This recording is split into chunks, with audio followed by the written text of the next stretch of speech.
Good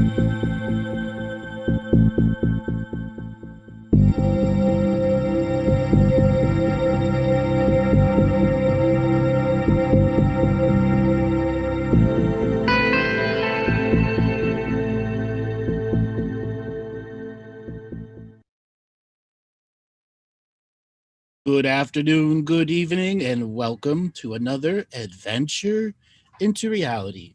Today, I am joined once again by Martina Grubmueller and Dave Farrow, my mentorship students, for a continuing education series known as the Orchestra of Consciousness. Martina and Dave, welcome to the show.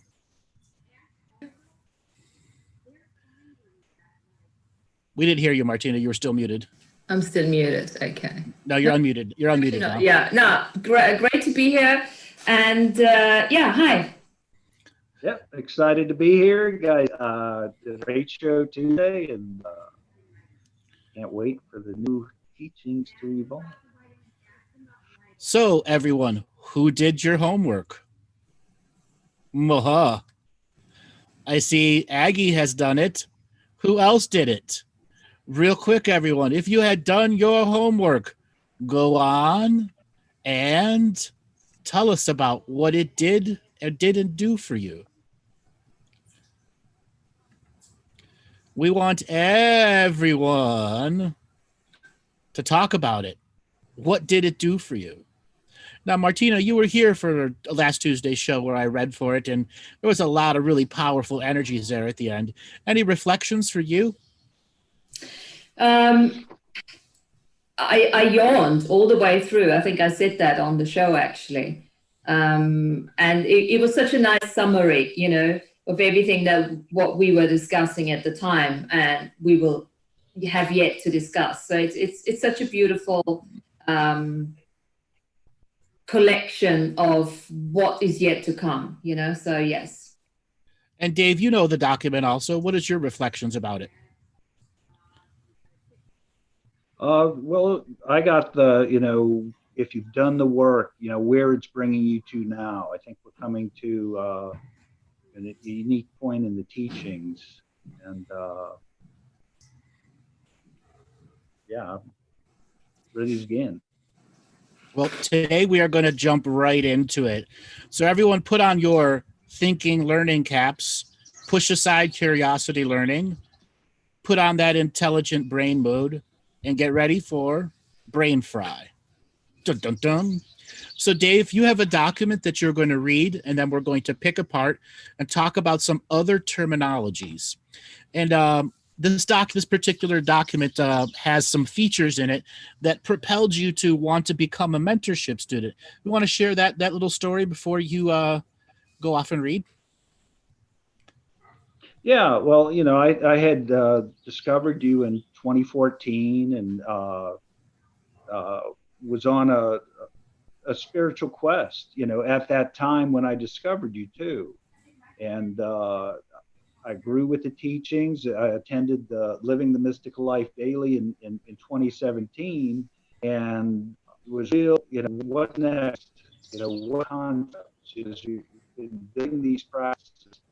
And when I heard the January 2018, the Unvanquished Dream, you know, it was like, yeah, that's that seed of source consciousness within us that wants to go. That there's nothing can stop from this unvanquished dream, free co-creation and peace. Mm-hmm. And I thought that was such a great concept that I wanted, you know, to pursue it. And when the opportunity for the mentorship came up, you know, where we could have, you know, deep discussions into, you know, those types of thought constructs, you know, that was what I wanted to do. Yes, there's some powerful words in there that triggered you to want to learn to the next level, to go right to the edge of your unknowingness and make it known. So Dave, why don't you go ahead and read the fullness of the document, and the three of us are going to pick it apart and expand on some of the subject matters manifold. Okay, so you want want me to go through 1 and 2? Yes, go ahead. Just read 1 and 2. Okay. We want freedom for all sentient life. We want all life forms to have a representation in our Council of Evolution and Expansion. We do not want to disavow any sections, sects, factions, or fractal aspects of factions.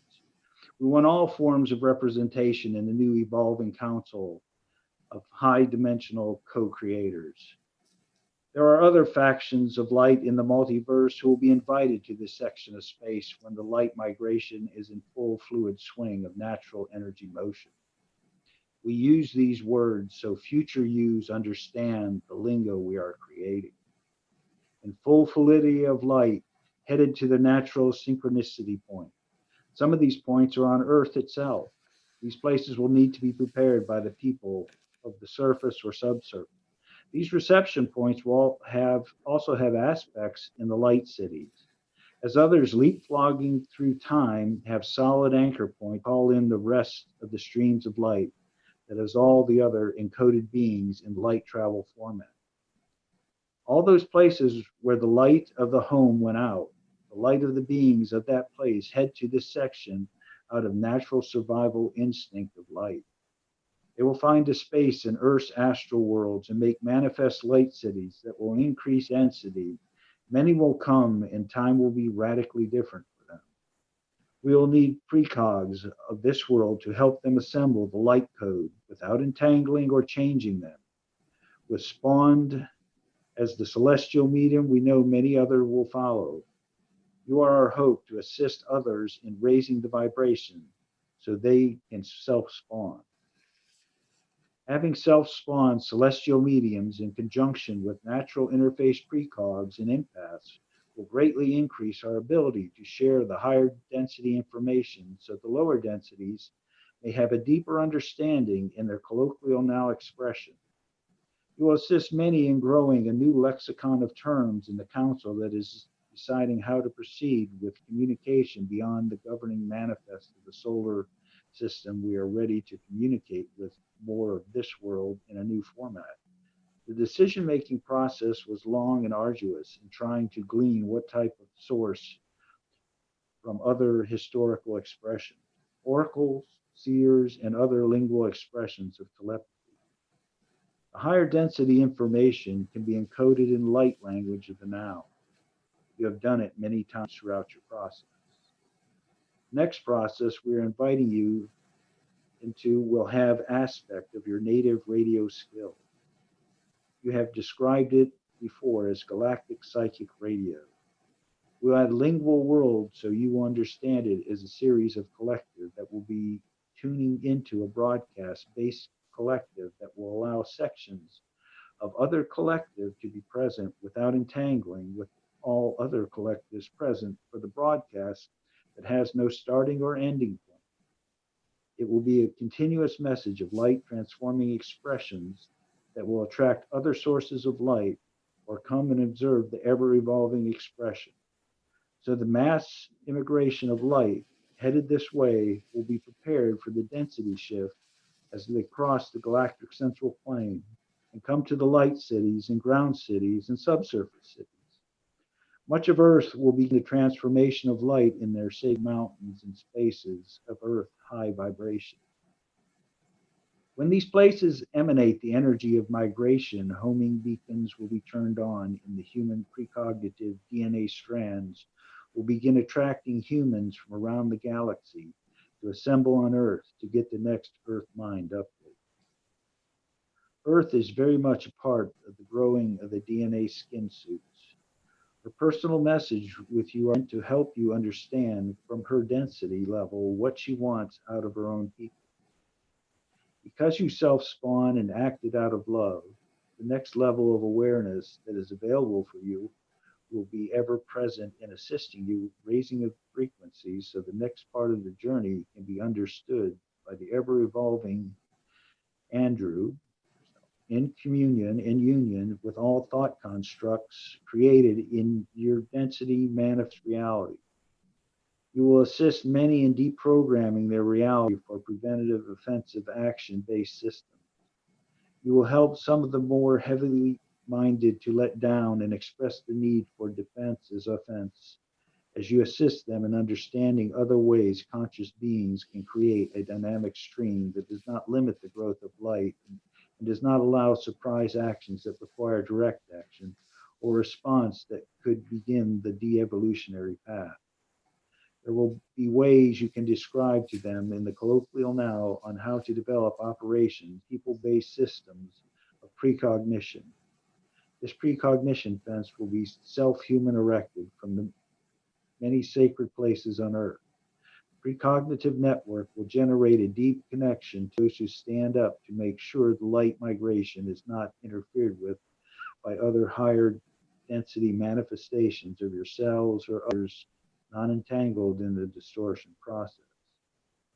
As the universe begins to change the very nature of soul commerce exchange, the debt-based system will be deciphered and shared with other collectives, so a mass installation of light codes can happen on many worlds.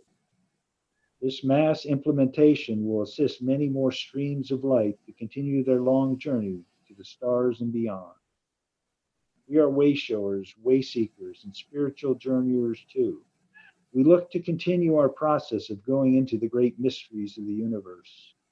Now we have uncovered the first earth mystery, manifestation and not distortion. You are a self-manifested being. With this knowledge, we will continue to assist you as the increasing of your vibration and light through writing and speaking process, so distortion is returned to natural frequency vibration of self-evolution and not self-de-evolution. The process began many thousands of years ago. Now it is at hand. The you of the now acts as the medium unentangled observer and entangled at the same time. I now unpack the celestial code and download it into my cellular memory. I return the charge and polarity of reading the celestial code back to the celestial process that all those present, the ever-present moment of assisting me at this evolutionary process. Aho. Aho. Aho. Powerful words in there. All right. So like consciousness piranhas, let's pick it apart. Well, I'd like to Dreaming streams of light. Go for it. I like, the dreaming streams of light. Okay. Talk about full fluidity swing of natural energy motion. How did you write this document? Did you write it in those dreaming streams? So this document was in November 2017, during the time I was writing the entire second part to Living the Mystical Life Daily. Mm-hmm. So Living the Mystical Life Daily, the entire add-on, everything that we practice was done from November 7th to November 11th. And this came in around November 20th, just before Thanksgiving. And it was a part of an ever-evolving process. Natalie had just passed away October 22nd. So this was a completion energy, an awareness energy. And I was so deep into the frequencies that this document took about 5 minutes to create. I'd gone on my normal morning walk, walked about a mile and a quarter, and it was really foggy. So foggy that I couldn't even see the cigarette smoke come out. I could see like one arm's length ahead of me. And I did my morning walk anyways, and I couldn't tell where I was going, but I know the streets and I know the area. And then when I got back in, there was this high-pitched frequency in my crown chakra, which is the alarm bell to sit in front of the computer and type. And I sat in front of the computer, and 5 minutes later, this document was there. What was I doing when I was creating? I was preparing for moments like these, in which people were going to be looking for definition. Were you actually aware at the time who was talking to you? Yes, this was a collection of collectives that were bringing definition to the many collectives that knew other collectives existed, but needed a space in which they could all speak and share a common set of words. And I happen to be the cross-section of many manifestations of many collectives. So it was a special group of collectives who had come together to share many collectives' message as a manifestation here on Earth. And that's that dream streams, where I was connected to the homeworlds of millions of planets, celestial minds, fully in the state as the celestial medium, breakfast, lunch, and dinner, morning, noon, and night, every breath I take. So would you say that this is available to all of us, you know? 100%. So how exciting is that, guys? I mean, I'm so excited, you know? This is celestial medium we were talking about. Mm-hmm. Now, the part that I want to bring up is, I'm going to type it in the chat here. We do not want to disavow any sections, sects, factions, or fractal aspects of factions. This is me doing the wordsmith wordplay, but it's also taking an encoded language and light that doesn't miss anything. Because this actually sets up the rest of the document, because it's not just me as a manifestation speaking here. There are multiple me's on multiple timelines broadcasting this through all out time space as a standing frequency. This is when the many precognitive me's and postcognitive me's aligned a unique message that went out on this galactic radio network that's playing not just in this galaxy and universe, but in many others also, that are tuning into this particular signature frequency match for this awakening and what it represents to the rest of awareness. Yeah, that's the whole dreaming streams light. You tapped into that, it seems, you know, and how I let it at that point in time, and it just flow through you.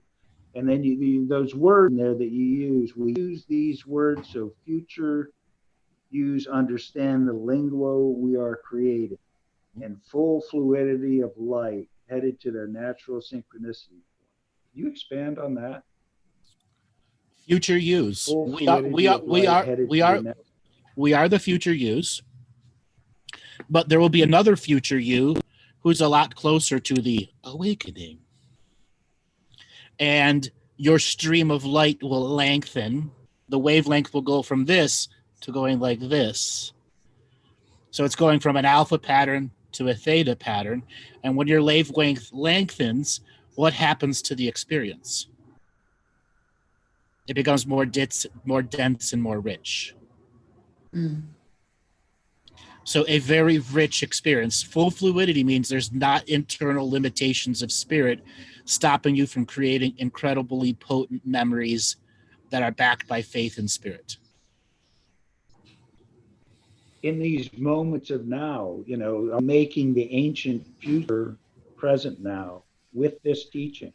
You know, that dream, what effect is that having on the unseen and everything that you've brought into this manifestation?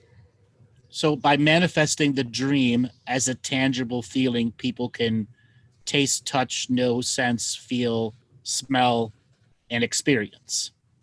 Because there are many people that taste hearing, and many people who hear via taste, or both. It's not all the same way. And when it becomes a tangible experience, it has many other unseen languages behind it that define it more. And by giving that dream space tangible here now,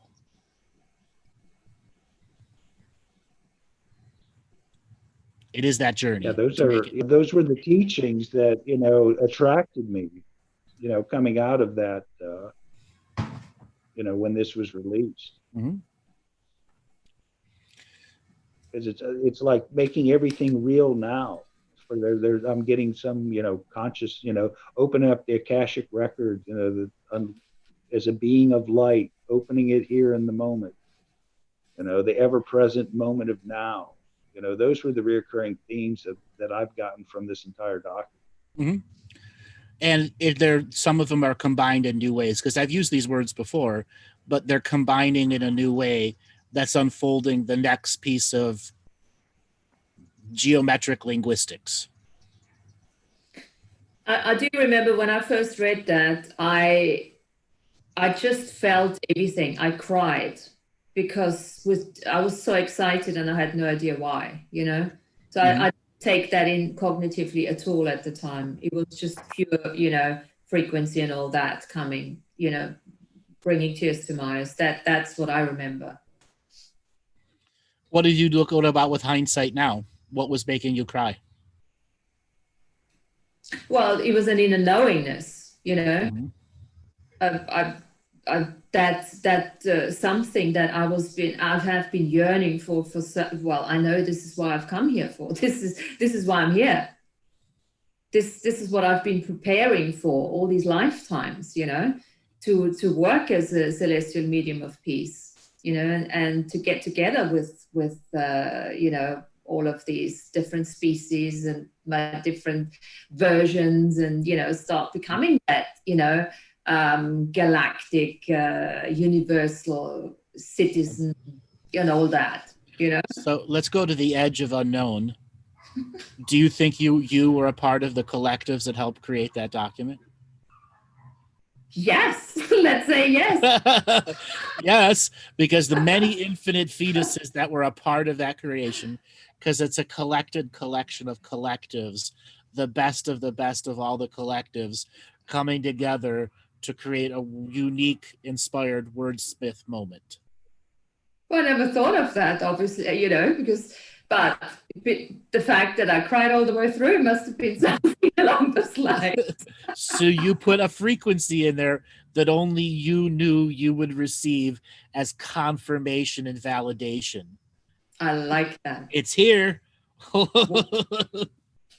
coming on tonight, staying up that long. Cool. So a next part of the document here I want to touch on is there are other factions of light in the multiverse who will be invited to this section of space when the light migration is in full swing and full fluid swing and natural energy motion. That is referring to the actual nuts and bolts of the awakening.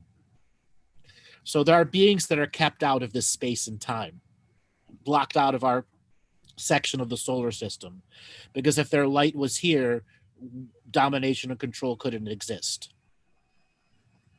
Mhm. We are the ones that are going to invite them via our self-spawning of celestial mediumships.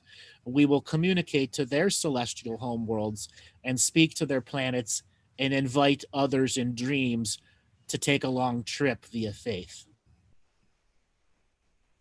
So To a place that's blacked out on the map and says, "Here be lizards and dragons." So is it our, you know, do we consciously reach out to connect with these in, you know, in the dream space? Is that part of the hub of interconnectivity?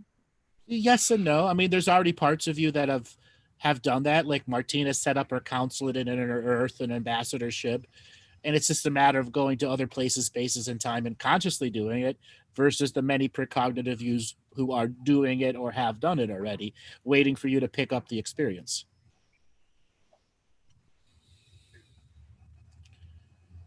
So maybe it's quite interesting to say that we can all do that, and don't let expectation keep you from doing it.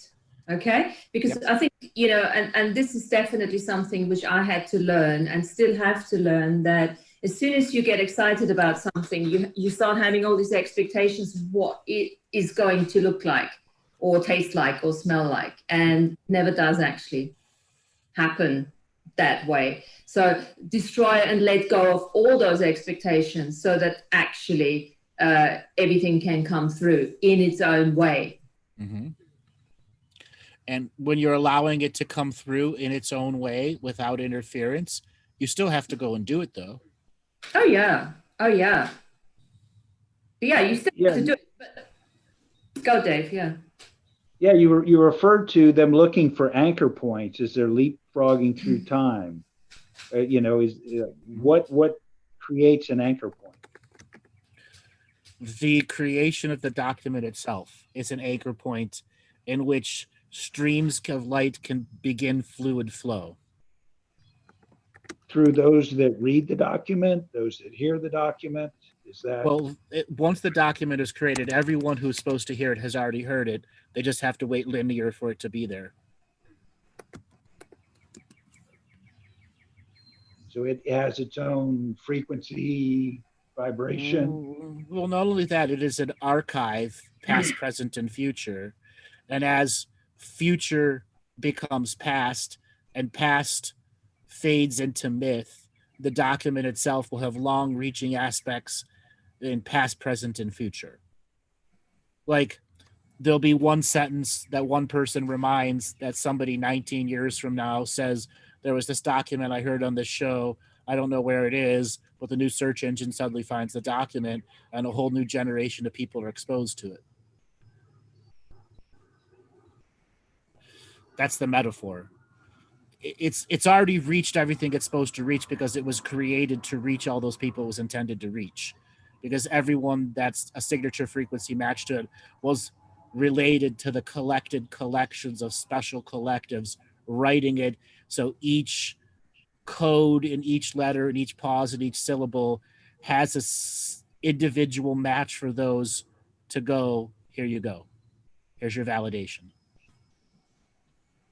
Here's your validation, yeah. Because I just, how does, like with the Mandela effect going out to the forgotten, tie in with the shards, aspects, and fractal aspects? It bleeds through to the forgotten spaces, where it's suddenly remembered on the other side. As more in the remembered space gets to exposed to it, the more it has an opportunity to bleed back. In full life force? Yes, that's that fluid flow, that there's no membrane stopping it from going one multi-dimensionally directional.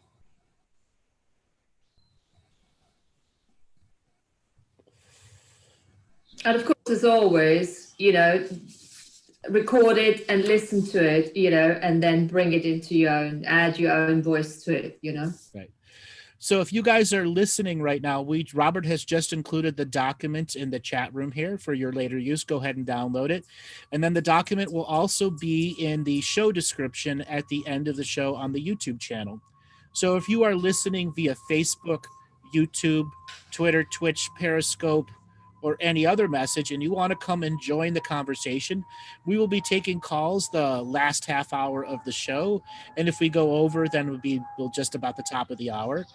We all intending to take calls, and then we're going to be including people here in the chat room that are part of the Zoom chat room. Because we are broadcasting on so many platforms simultaneously, we want everyone who wants to be a part and direct ask questions to come into the Zoom room. All the information is there for you to come and join. And if you want to dial in via phone, on the right side of the screen is all the information. All you got to do is click pause before the screen goes. And yes, you'll be able to restart it right where you left off. And you'll all be able to come and join everyone here in the Zoom room. All right, Martina and Dave, let's delve deeper into the nature of celestial mediumship and self-spawning. Yeah, when I first heard those terms, it was like, wow, I need to know more about that. And you gets back to some of your talks on what the founder species, they left us and headed out and didn't expect us to get to this level of beingness, this knowingness. Yeah, we were their iPhones. Literally, we were technology, programmable DNA that would adjust in time space to what they needed. We were their programmable butlers, maids, and servants, and scientists and workers that they never thought would gain sentience to their great awareness of the technology that the founder beings had. So when we talk celestial medium, a self-spawned celestial medium, what does that mean? So self-spawn meaning you've gone through the journey of self-mastery on the many density layers, accepted your birthright and legacy as a multidimensional, multifunctional photonic being of light, and that simultaneous existing is natural form for you. And then I amness is a state of being and awareness. And then there's the next level after I am, where you're becoming a celestial mind, where you're incarnating as a planet who's going to invite millions of life forms to come and live as your children. Is that a self-spawned celestial medium is a planet's translator or C3PO or, like British medium, is able to speak and communicate to the celestial mind and translate from that great higher frequency into a lower density energy so that everyone can begin to understand the common messages that are there. And the messages, you've talked about seventh dimensional seed planet. Is this part of taking these life forms and these lives to somewhere else? That's a little something different. So celestial mediums can exist on every planet, wherever there's a celestial mind. Now, a lot of celestial mediums will spawn before a planet is passing on, where its light is about to go out. And there's a part in the document where it talks about the light of other celestial worlds has gone out. And to save their own life force, they travel deep into the future before the light of the planet actually fades out, because light is a stream of energy. And when the light on a planet goes out, there's an end point to its consciousness. And celestial mediums want to go deep into the future to find the front point of their earliest light of the celestial mind and then absorb it in them so that they can reseed the celestial mind on another planet.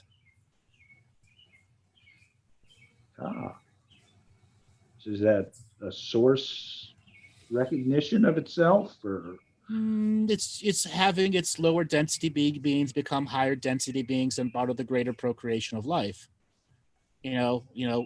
Celestial minds, worlds have their own astral life, their own sets of life reviews, as well as a variety of things that keep them from dying, or a natural process where something that has spawned from their world celestially inspired, it might even be an aspect of the planet that's gone into that ancient future space to receive that energy so it can continue its infinite experience. So as a self-spawned celestial medium, do you welcome in these other, dreaming streams of light that are? So welcome is too much of an open word. Okay. You work with the ones that already a signature frequency match for your capacity to translate. And your capacity to translate is how grounded you are in the physical plane that your body is manifested in, and your capacity to take in these energies, uncode the 1 million letter alphabet, translate it, and then pack the code back up and give it back to the celestial source, because you're not meant to hold on to that code forever. Kind of cog in the celestial consciousness? Yes. You give it back. Go ahead, Martina. I was just thinking, how does our IM technology have to adapt in order to become that? What is that going to look like? What are we actually, because we're taking our bodies with us. That's the understanding. So let's replace the semantics of the word adapt. And it's semantics, or it's cutting words here, and they can mean more than they actually are. You're both. You're both a DNA instrument of experience and a non-I am. The non-I am on the celestial medium side, it perceives time in a much longer length. So whatever agenda the macro soul has is dwarfed in comparison to the celestial frequency's length of time. Mm-hmm. So their agendas don't match via lengths of time, but they're both an equal experience simultaneously. So you experience the super long game of the celestial mind and the long game of the I am, who's working with the higher spirit to be in that medium space, to transfer the allness of the I am, blink, into the code, download the code, come back into the I am state, manifest with it, and then put the code back to the celestial space. Right. So it's simultaneous experiencing. It's going from local time to super long galactic time. It's like going in and out of infinite into finite I am, infinite, finite, and that. So changing frequencies, vibration, and harmony constantly. Yes, equally, and without them competing against each other. Okay. Okay. So, and again, I always like to bring it down to earth somehow, just to use that phrase. So once we are capable more and more to do that, so manifestation in the earthly plane will become easier and much more colorful. Not necessarily. There will be people that will get a sample of celestial medium energy earlier in their journey, and it'll be decades before they can return to that. And colors can be very skewed right after you've had that powerful experience. So it can diminish part of the experience because you had an overwhelming experience early on, but it was still part of your contract to give you the signature frequency toe in the water of what you're evolving to. Okay. And again, that's that celestial medium energy that's looking at you in the bigger stream, knowing that the soul, the totality of the soul can handle it, maybe not the I am. Right. Okay. Okay. So as more people come into celestial mediumship, how does that affect the global narrative or the external? Well, it becomes more irrelevant to the greater growth.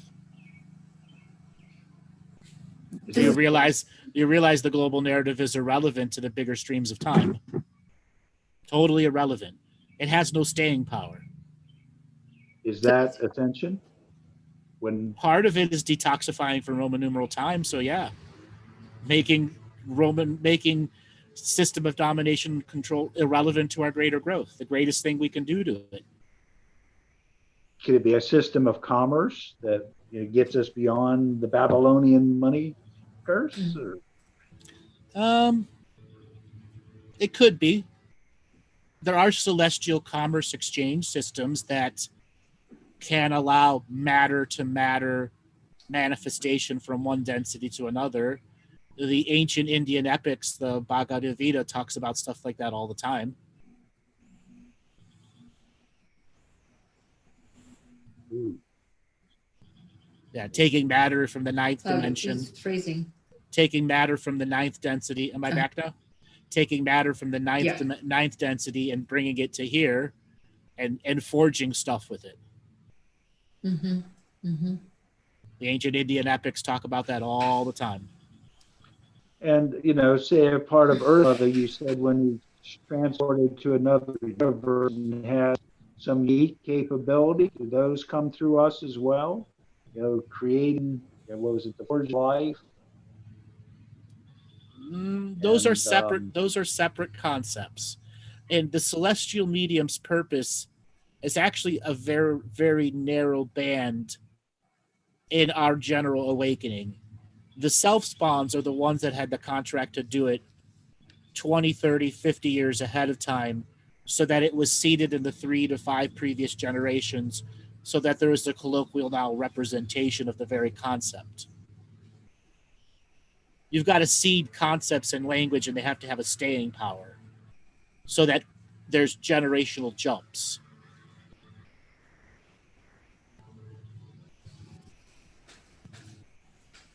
Did I lose you there? No, because it's like I'm trying to put it here and the now. I see the wheel. I see the wheel turning. What you've done, what you've created. Let me put a little wheel grease up. Let me put a little wheel grease on it.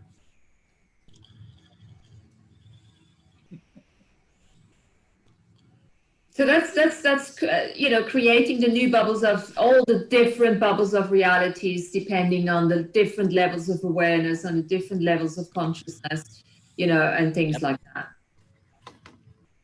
Yeah. Well, it does that. It prepares you ahead of time.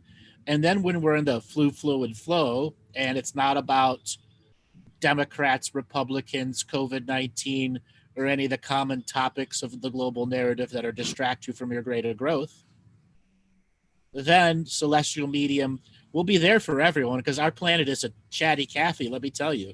She's chit. She's going to want you to sit down, have coffee and a beer with her. Okay? She's got to fill you in on a lot of stuff.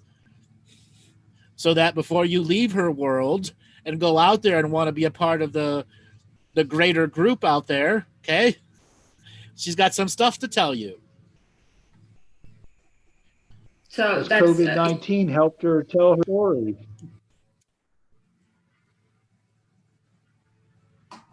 How has COVID-19 helped her tell her story? It hasn't. It's our story. Having people locked down, having left them inside themselves? It's our story. It's a story we might relate to some Pleiadians by a fire on Alcyon 100 years from now. Back in the day in my awakening, we had COVID-19. Okay? but Sends shivers up their spines. she might benefit from. She's already benefiting from it, isn't she? At some level, yes. At some level, she's still waiting for us to put our spin of enthusiasm on the stories from our perspective. So that communion with Earth, that communication with Earth, that is obviously something that is becoming increasingly important, as you just said, because so how can we do this? Is there anything in particular that we can throw out there for people to look at that? So without being cliched, self-mastery, self-healing, self-nurture, self-love, which I repeat all the time because those are the fundamentals to make it work inside you. Yes. The next step after you've mastered those three things is enthusiastic effort and letting go of curiosity learning, because it's not galactic Tinder. You can't just go up to, hey, Earth Mama, give me a booby flash for all the information. You've got to consciously, effectively go through the material and ask questions. That's not curiosity. That's the true learning in you. Yes. Stop looking for external psychics and sources, because you'll have access to all the Akashic Records. It's the nature of celestial medium. Mm-hmm. Not just the Akashic Records of this world, but any of the other celestial sources who are sharing an archive of what the fuck happened here. Yep. An unlimited being present in that. An unlimited being with a pencil and paper or text-to-speech writing, whatever you want to do. But yeah, celestial beings having a chat with each other, mm-hmm. Exchanging, information, exchanging experience. Like I said, having a coffee and a beer. Yeah. A coffee to get you moving and a beer to loosen you up. Yeah. Cool. And as your practice, your daily, your monthly, your yearly becomes like an unconscious practice where you're just in that all the time. How does that change the relationship with the celestial medium? Well, as you are more and more in that state, you're getting more and more access to layers that you couldn't perceive before because your density hadn't remained high enough for long enough periods of time.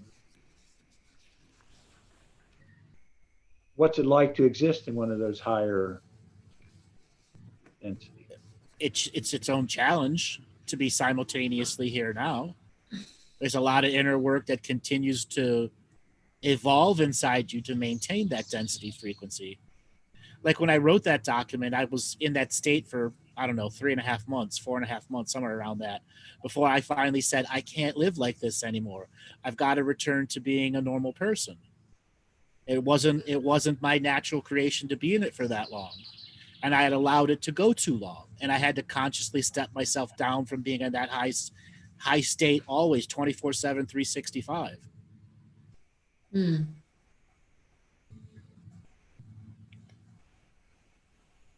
What was telling you that you had to come down? Me, the inner knowingness that I couldn't stay at high frequency. I would vibrate out of the reality, and then all of the work would be lost because I was too dumb and too stubborn to say I can't do this anymore. Mm. So coming back into the body, being really, really present. Right.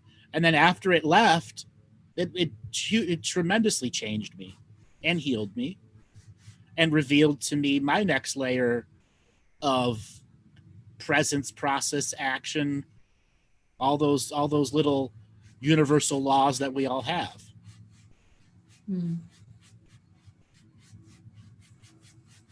How to be present in a different way. Multidimensionally present, not just on this time, but tens of millions of others simultaneously. And would you say, Andrew, that having had that experience, I mean, I'm sure you had that before anyway, but that was obviously a longer one, that it was easier for you after that to come back into the body, into the present moment and look at things? Yes, much more simplistic. And then to return to that state was much more simplistic for me because I had understood the teaching. I'm not meant to stay in it for extended periods of time. I will disrupt my fetus and blueprint plan. Okay. So how do you do it now? Are you doing, you going in and out now? There's no effort to it now. Yeah. Okay. So you can happen, I don't know, 50 times a day. You're just constantly in and out. Again, there's no effort. It's like breathing. Like breathing. Okay. Yeah, it's like breathing. Yeah. And what does it requires being present as much as possible? Well, I mean, I still have programs that I can, clock out for a few hours and get work done, and I don't have to be fully present. We all have, there are positive programs that we can use, but when I'm clocked out. I'm doing my own personal journey stuff, conversations with collectives, or, I make a joke here, having an insult party with collectives. Because I'm not intending to offend them. I'm intending to get a reaction out of them, and they fully understand it. But it also helps me create a language, a connective communicative language. Or I'll tap into another collective and it's trying to figure out, well, what can we do now to help people awaken that isn't interference? Well, in the unlimited point of view, there's a lot of ways to not interfere and help us awaken faster.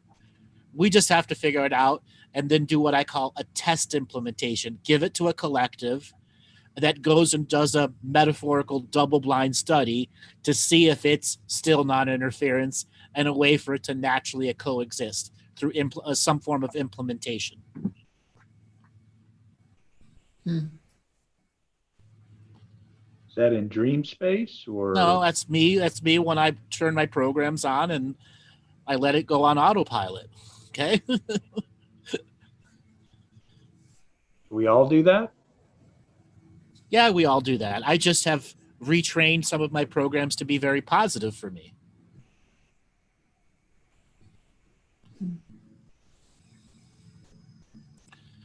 And then there are other parts where I'm going into the deep ceremonial space where I've turned off all of the external stimulus, reach the silence, and know that I'm a part of creating it all. What part of creating it all do I want to focus on?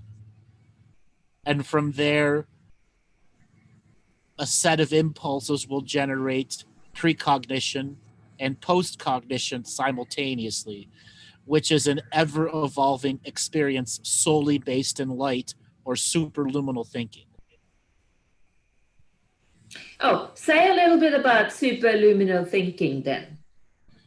Okay, so what was your first exposure to superluminal thinking? Do you remember that? For me, the way I see it is basically, it's that simultaneous thinking that everything happens, past, present, future at the same time, that type of stuff, It's more than that. That's why you need to talk about it. It's more than that. So superluminal thinking is when you completely bypass chemical-based experiences and memories, and you are no longer operating in the zeros of ones of the sympathetic or parasympathetic, and the vagus nerve is fully open and all of the chakras are interconnected via the central nervous system and adding to the superluminal experience. So the body has a form of sensation that it can't process, but it knows it's superluminal thinking. So it's keeping you grounded here, but the consciousness can go beyond the speed of light to tens of millions of places and spaces simultaneously and collect millions of unique experiences in 1/millionth of a second and come back with it fully processed, then go out and do it again and again and again and again and again until you've had your cup full. Mm. So it's very much beyond the cognitive Right. level. Yes. Right.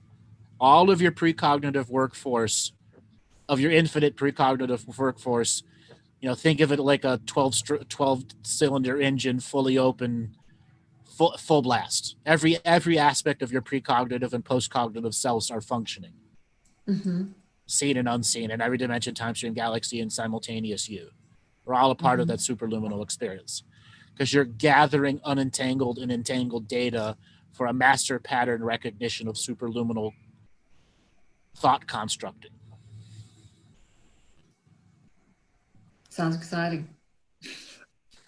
I think you called it a byproduct of the consciousness quantum entanglement.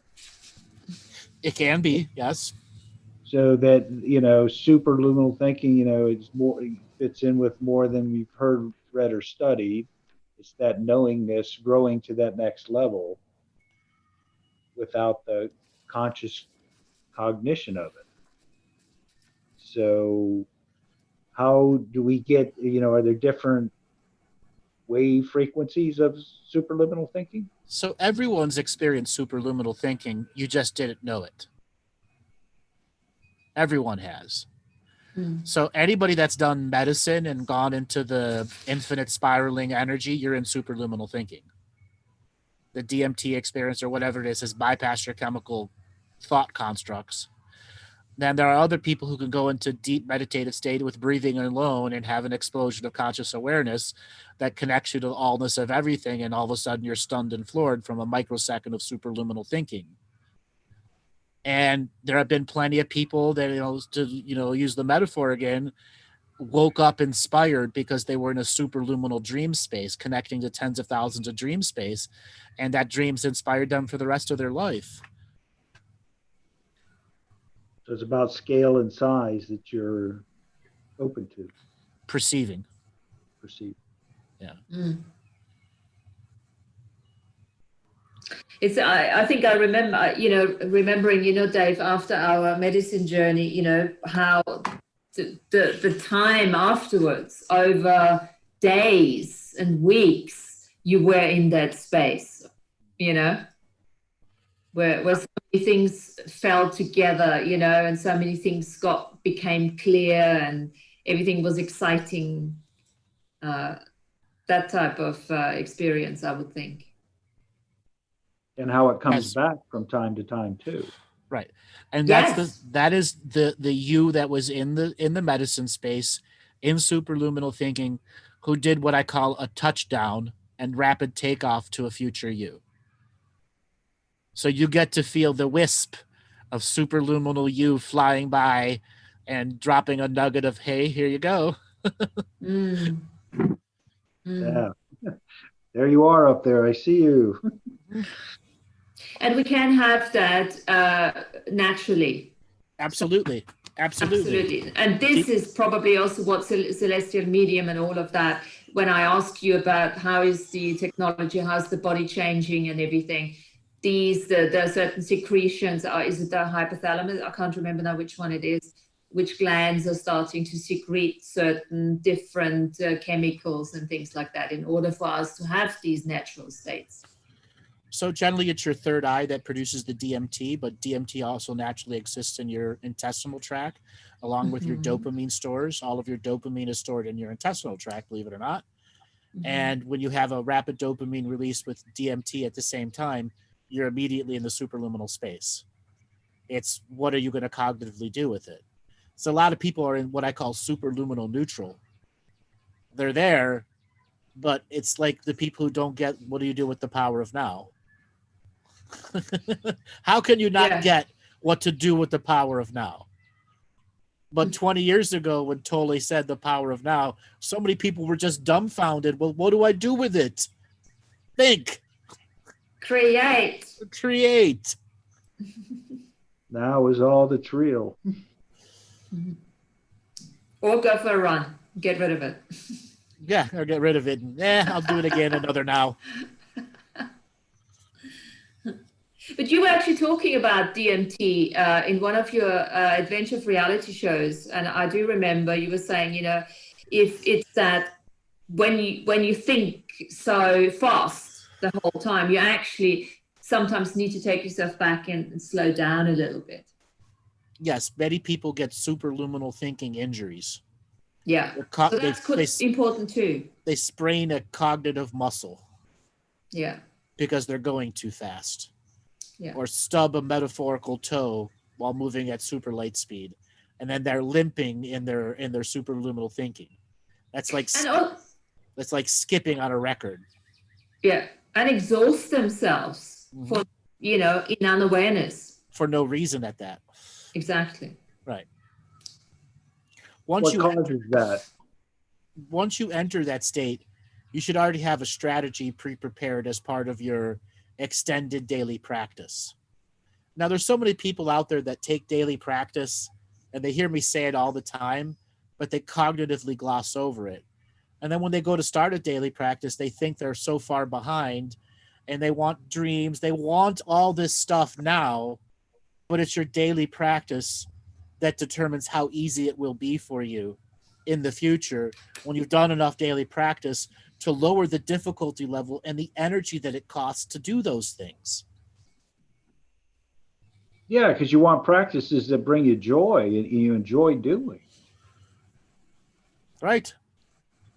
And there's another thing I want to mention to this. I don't know if that is exactly falling into this category, but you know, with all these super fast creators, like I've done this so many times. You create in the future because you're creating so fast. The thought process and everything happens so fast. You create in the future, and so that it actually never happens. It never materializes in the now. Yes, there are a lot of people that shoot themselves in their own foot by going into superluminal thinking and using curiosity learning.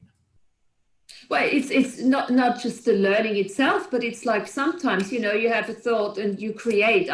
So often I create a whole scenario in my head, and by the time I'm done creating, I'm bored of it, and I'll never really put it into action. But it did do something for you in that moment, though. Yeah, but it didn't make me any money. But that's material. I know. But, you know, we also have to live.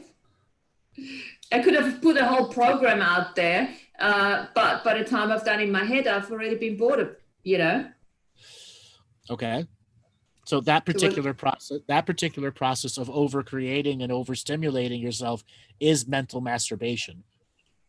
If you're going to do nothing with it. Don't do that. Right. Don't do it. Because it doesn't actually give you a release. Well, it's fun too. Blissful. But not like a real experience of actually doing it and following through and then reaping the rewards of the effort. Yes. Okay. That is the key, reaping the rewards of the effort. What's the use if you can get us to superluminal space but can't do anything here with it? Exactly. So be aware of that too. Mm-hmm. You are supposed to do something with it here in the now. Exactly. And how many callers go, I don't know what to do with my skills. I don't know my purpose. And what do I say back? You know your purpose. You're just afraid to admit it. And those are the ones that are in real denial, where it's a river in Egypt to them. It's battling their program so they can be present to figure out who they are. Yep.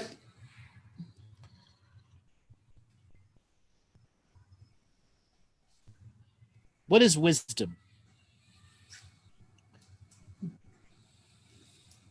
Inner knowingness. What's cognition? Okay, go ahead, Dave. Sorry. Experience turning knowledge into wisdom. Okay, what is cognition of wisdom? An acknowledgement of the inner knowingness and creating an experience, creating memories with it. Okay, what is coherent wisdom? Creating memories that are creating a blissful experience for yourself and in contribution to others. Dave, what is coherent wisdom to you?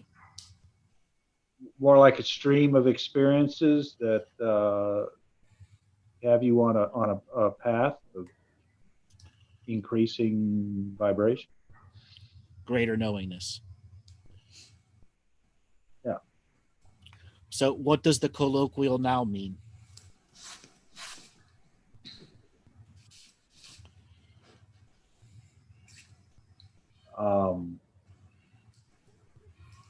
I always looked at it as, that was the category of subjects of your linguistics, bringing different subjects into a cognitive context. Yeah. So there was a coherent wisdom, a stream of information that people could tap into in the moment of now that acted like crib notes. Oh, yeah, absolutely. It's like the dreaming stream of light, or equal eyes of knowingness revealed, different clarity of heart space. There's a whole bunch that you put out there. Is that superluminal thinking, where you take that in? I got that from superluminal states to make manifestations here in the now. That you can share to others to have that experience. Exactly. That was my purpose of going in the superluminal state, so that the wordsmith me can do something with it. So it's a state of inspiration that you can tap into at any time? Not only inspiration, but context that's been defined by the precognitive collective workforce. That is seeding many forms of language into the future. Do you have an individual experience going in there too, or is it always collective? Or? No, I have my own individuated experience when I write stuff solely for me.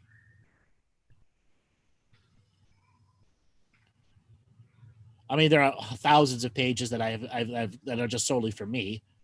Right. And into the day I die, they will be solely for me.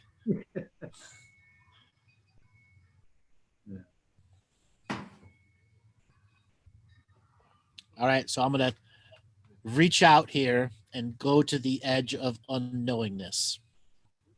Okay? And I'm not going to use a superluminal state. Common everyday adventure into reality, Andrew. And I'm going to ask a mechanics question. When I do a reading on a person, common show one, and they come at me with very defensive energies, what do you think that I'm doing? You're raising your frequency. You go into your super sacred neutral. You do have your intention that you're not entangling. And you probably also have to out-vibrate that person at some stage. Plus the audience. Yes. Okay, so I'm doing all of that, plus out-vibrating the audience. Finding the highest frequency being who's listening, past, present, and future. Because this show will be an archive. And this show will be, technically it's now, and it will be an archive for future listeners. So it's a past, present, and future existence. So the totality of everyone that's listening, I find the highest frequency and I exceed it by 100-fold. That's the first thing I do in a sacred neutral space. Now, whenever that person is speaking, their words are not able to stick to my vibration or frequency. I'm not holding their charge or polarity. So right away, the universal laws allow immediate cognition of the past, present, and future being who's in a conversation with me and it allows me to see them like an open book. I have to consciously turn pages, and that's me probing and asking questions and setting stuff up so that they can have a memory that sticks. Ultimately, what I'm doing with the skill is figuring out what is actually going to stick in the caller's memory and then everyone that's listening. And each and every individual person will have something individual and separate that sticks to them. One may be this set of statement, one may be that statement, but every caller is going to have something that sticks as an extended memory, a memory that will last more than 6 months. That's my goal. Mm-hmm. And what does that achieve? It achieves for that listener to actually having to take responsibility for themselves and for their part of communication, because you're not aligning and agreeing, you're not resisting and reacting, which means you take the wind out of their sails. Okay. Now, there are other callers, like, actually, let me give Dave a chance to respond to what I just said about the reading. Oh, sorry. What choices in the now does the person make? You know, do they take the advice? Do they see what the problem is? Because I see you kind of reflecting it back to them, what they don't like about themselves. So first thing first is they're choosing, are they going to lie to me or tell the truth? And now sometimes lie is in avoidance. I haven't touched that subject matter and I only lie about it, and that's my truth. And then there are other ones that just plain lie because they would be embarrassed at their lack of truth. Like how many people say they actually do the inner work, and then when I go to talk to them, it's very apparent they haven't done any inner work. They're posers. How many shows have you seen that? Yeah, I meditate once a month. Right, if that. Okay, but they say they meditate all the time. Okay, that's the first thing they're going to do. Their first thing is, are they going to tell the truth or they lie? If they choose to tell the truth and truly be authentic, even in their lies, because some lies are authentic, they truly believe their own bullshit. Then we have to start unraveling the programs. Now, am I battling the programs? No.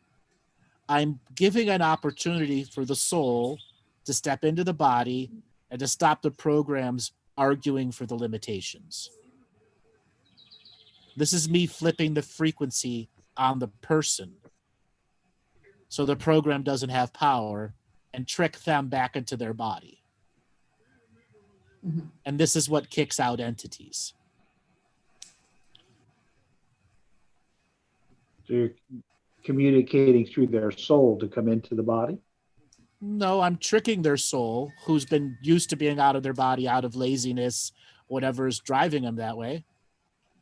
Okay? To be in the body because they don't want to feel anymore. That could be societal, whatever, traumas. So somebody was asking, is that tiring work? Not really. I take a lot of joy out of it at times. When I run into a too depressed, Debbie Downer depressee that is woe is me 24/7, 365, that's tiring. Because they failed to face their own bullshit. Not only that, they defend the bullshit as an I am. It's like being their own Fox News correspondent, their own Fox News host. So seeing beyond the person, knowing when you speak to an internal demon, or when when you're speaking to a program and everything, Mm-hmm. And knowing the difference. Now, once they're in the body and the programs are relatively shut off, there are times external entities come in. Okay. And at that point, I can out-vibrate the energy from being present, but that means it will still come back at another point. And that's when I do this repeat after me thing.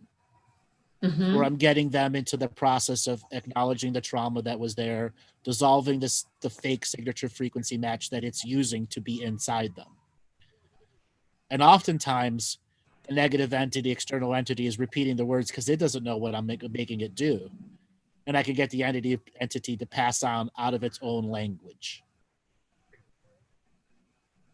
That's a great skill you have to, because you can tell by the emotional responses of people that have held on to stuff for a long time that you're able to get them to release it through that process. Right. And then it's a co-experience between the person and the entity. Suddenly the dissolution in the house of cards falls down.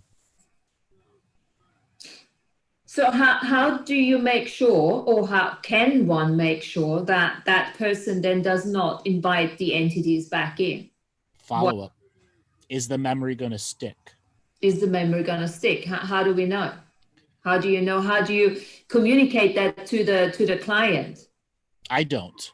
I emphasize daily practice, self-mastery, sacred neutral perception, and things they have to do to raise their frequency and to stop denying who they are, what they are, and what's in the potential for them now. But I already have an understanding that the experience itself is going to create a memory.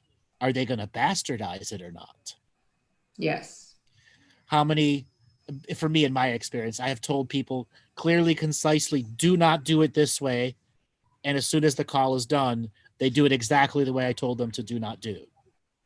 Yeah, because it's a destructive habit pattern. They've done it all their lives. That's the problem. As well as a rebel who cannot conform to such a level, it's destructive. And I remember you saying, any part of being a rebel was of value at some stage in their lives. Yep. And this is why they can't make that switch, saying, okay, it used to help me to get out of the soul family I wasn't supposed to be in. And now it's actually working against me because I can't commit to myself through it. As well as you identify as the I am rebel. Exactly. And we all know those people. They go to the bar 6 days a week since the time they were 18, and they're 47 now and still doing it. Yeah. Their entire life is socializing and never having individual time to themselves. But they can't even be by themselves because then they get overwhelmed by the programs. Right. So the other thing is flipping the frequencies on a person. So there are times you get a caller that has a very powerful external entity in them, and they've become subjugated to it. We've all heard that in the different shows, a person that's fully subjugated to an internal or an external thing, and getting them to flip the frequencies. And there is where you can hear in their voice how meek they are. And I'll put this out to everyone out there. How many times have you heard a caller that is meek, no power in their voice, and by the end of the session, they're talking at a normal energy? Dave, you've heard that? Oh, yeah. And like you were saying, about some of the rebels, they'll come on, you'll tell them what to do, and they'll even call back and still not have done it. Right. A year later, still haven't done any of the application. Martina, what about for you? Anything stick out? What? Any particular caller or what? What do you mean? Either way, something that's a memory for you. Remember, this is about long-lasting memories. This section is memory. Yeah. Oh no, just flipping the frequency, and the clients, callers changing the voice and the meekness and everything. I've seen this numerously when you do that. What's going on in them? What mechanical? What's going on in them? Okay, well, what's going on in them? They're coming into their bodies. I'm also reseeding the natural sympathetic parasympathetic code so that it doesn't dominate them. Which is, okay, so does that mean as soon as they come into their bodies, they're coming into the vagus nerve, and this is where the connection is with the sympathetic and the parasympathetic again? Right. It can make a trigger for emotional release. Yes. Which is most often what's stopping people. They can't have an emotional release. Now, on another level, there are times the celestial medium of peace is fully speaking to the person, and it's like they have fingers in their ears, hands over their eyes, and a hand over their mouth. They may be perceiving it, but they're not getting anything. But their higher soul is getting a message of how to recalibrate its process, because that person's fetus in the blueprint doesn't have enough foundational pieces for them to make that manifestation of the original infinite blueprint. And you're giving an updated code to the higher self of how to make it happen in the framework of this memory that's there for that person during this frequency of time for them to do something with it. That's soul surgery. Mm-hmm. Linguistic alchemy. You know, your words have that effect, especially those repeat after me through, you know, all the years that I've heard you do that. There's always a shift. Yep. In the voice, and you know, some emotional breakdowns, but then, you know, regathering and then finding the strength that they've been missing. Okay. Can you say a bit more on psychic surgery? So that is the superluminal me using conscious aware Andrew talking and the superluminal experience to travel to spaces, dimensions, time streams, and places that shards are locked out of the auric frequency of the being. And my voice is creating a portal for it to return. And the many precognitive me's are preparing and healing the shard so it can go back and reintegrate into their fractal. Yes. And maybe this is a good time now where you add the body language. So there are times that you'll see me do, here, I'll turn my camera on. Right now my internet's real funky.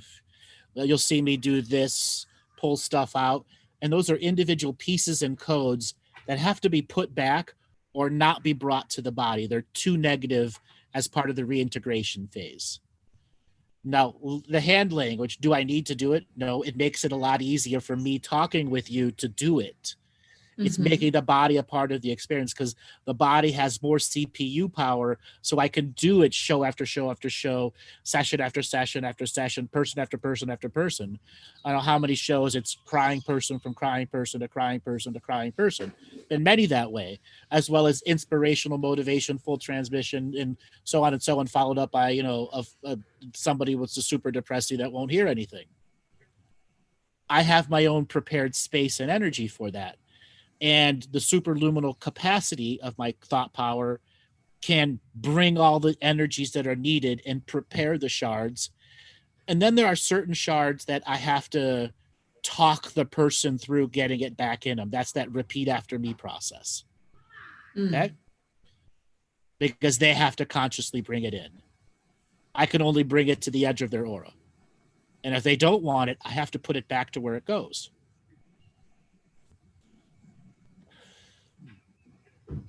So a lot of that is obviously done out of the cognitive. It's a you know, communication between cognitive and outside of that. And that brings us back to harmony, vibration, and frequency, isn't it? And part of what your DNA skin suit is actually designed for. Right. And because I'm doing shows that are transformative in generality, my frequency, vibration, and harmony with non-cognitively is a part of every caller. It's what I call the wheel of callers. It creates its own unique form of synchronicities. Like, I don't pick the callers unless I actually tell Robert to pick this person.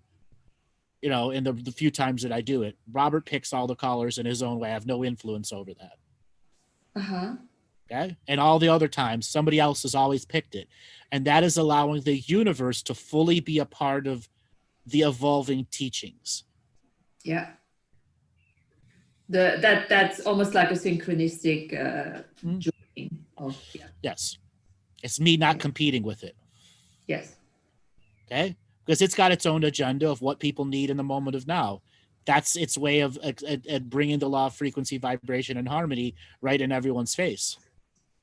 Yes.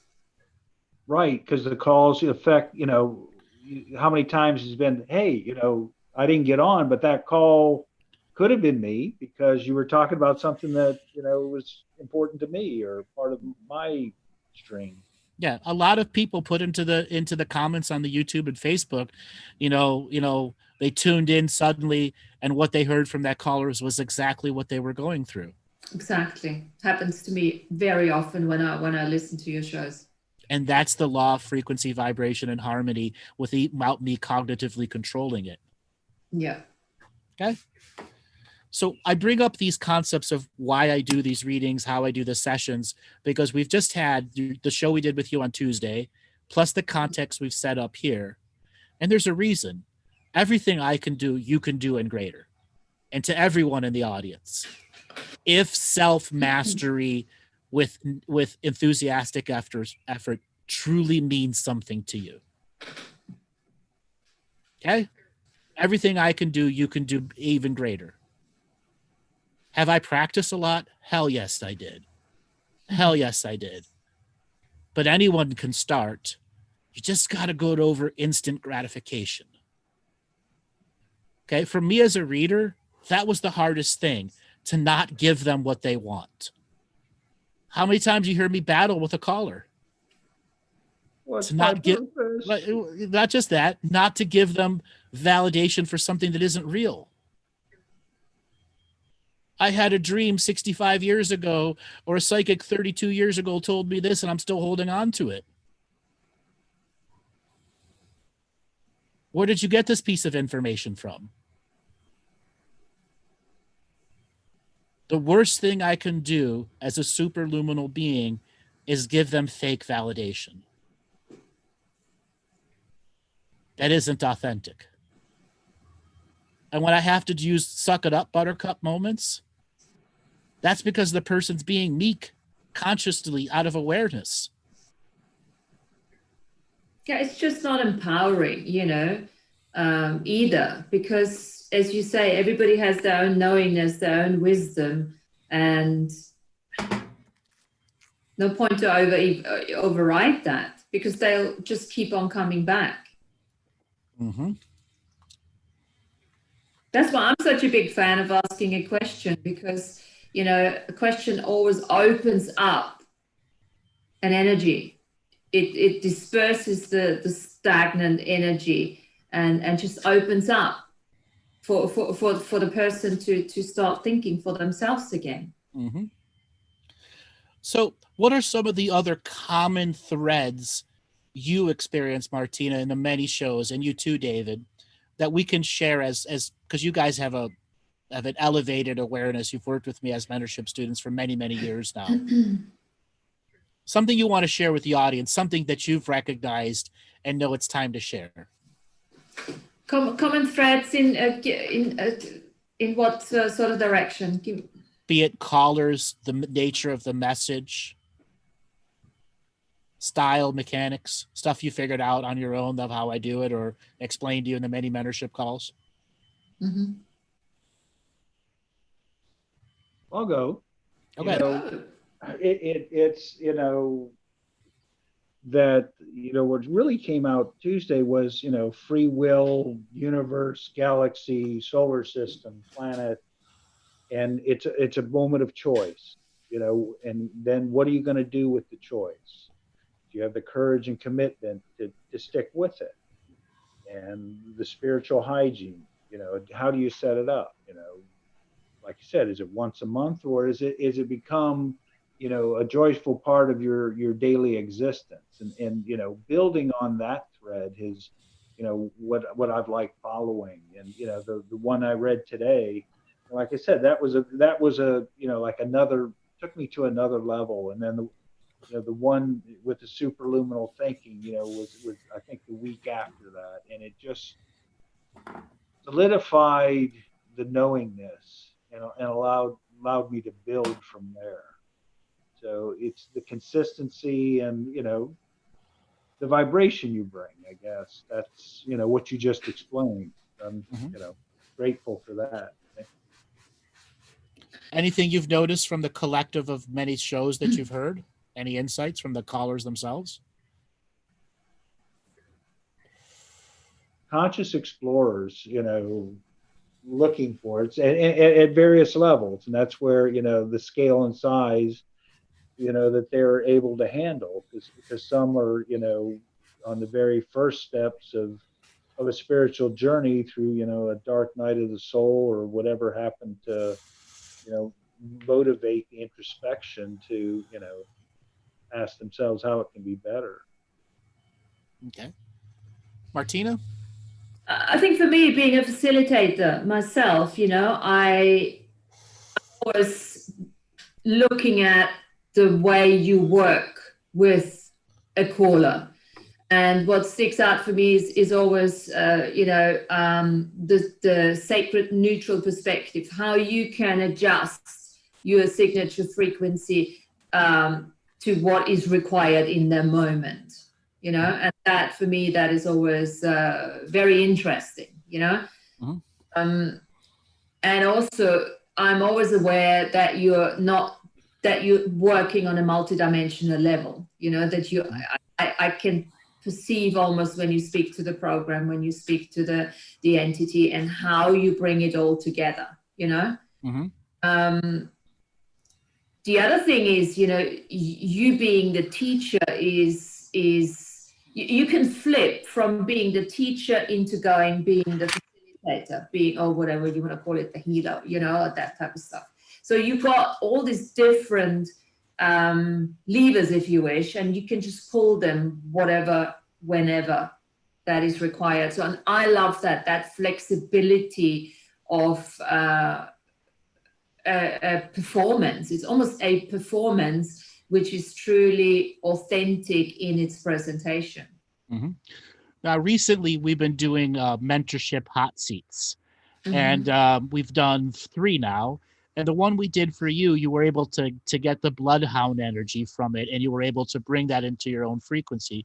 You want to share a little bit of that side? Yeah, I mean, the hot seat we've started doing is basically you just look at, is there anything in your life that you want to change? And you don't have to specify that. And then Andrew guides the person, and all the others are holding space and obviously contributing to the process. And for me, let me speak for my own hot seat. It was very much like I felt like being taken into, it was like a timeline journey for me, going up and down into the Akashic Records. And Andrew used, one of the tools he uses is casting a net, so casting a net into the past, the future, into the various directions, and bringing in the soul shards, the healed, the unhealed ones. And it is, okay, so I have to say it is a visualization as such.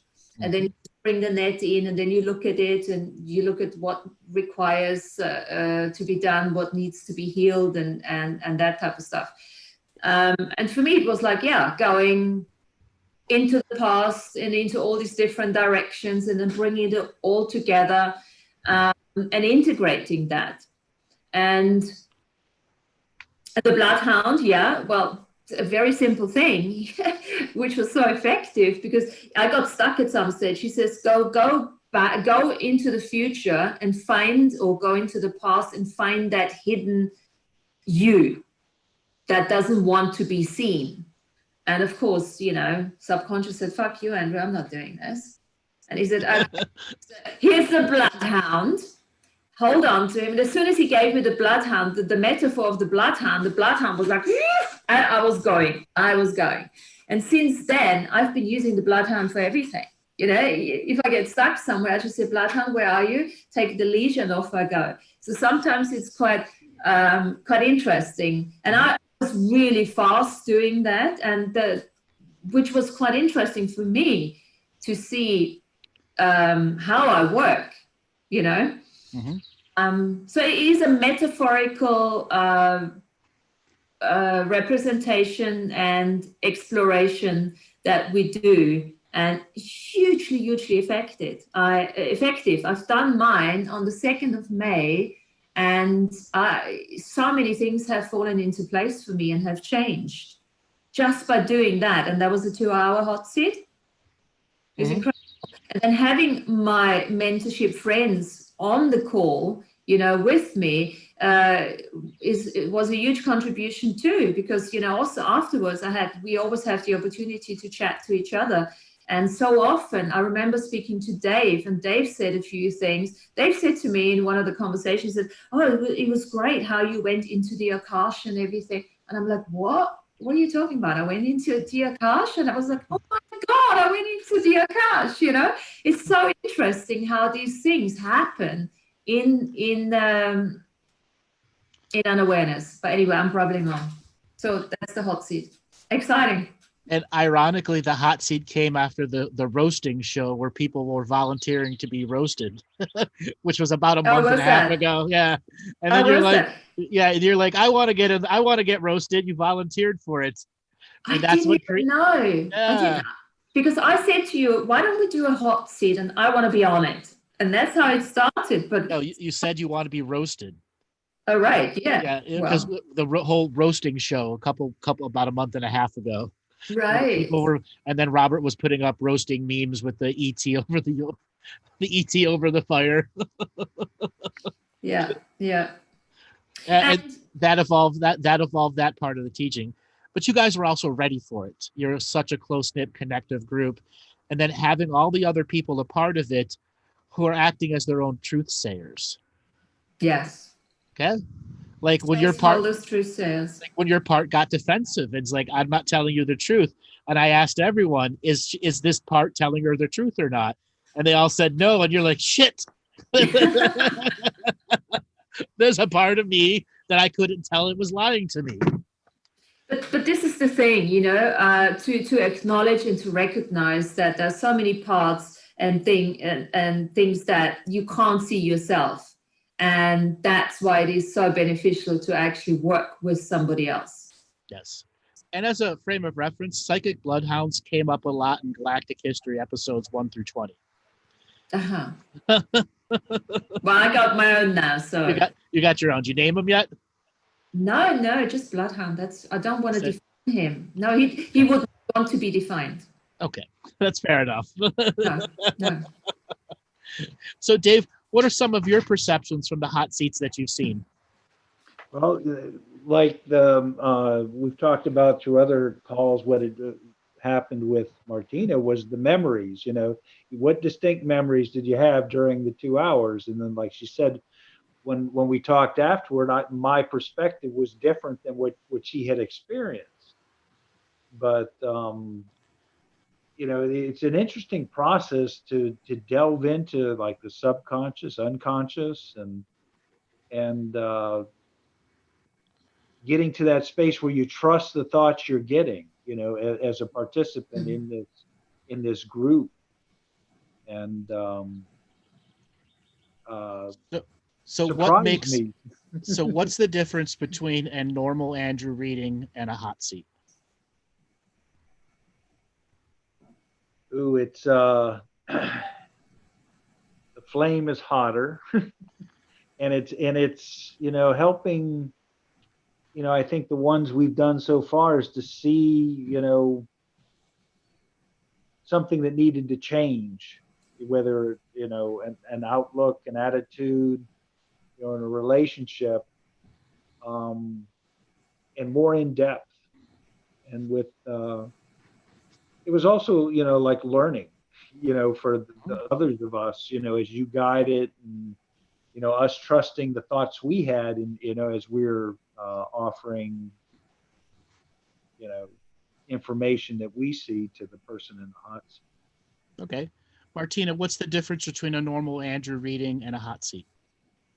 Well, first of all, it's a two-way street. You know, the person in the seat has to be 100% take responsibility for really wanting to change. That's number one, which then allows you as the broadcaster, if you wish, or the one who runs it, to be completely present with that person. I think it's important to look at that too. So it's that. So there's two people being completely open and present to do that hot seat.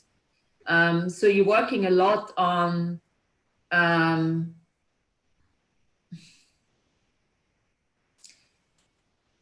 Okay, so you want to know what the difference is really in terms of how you do it differently.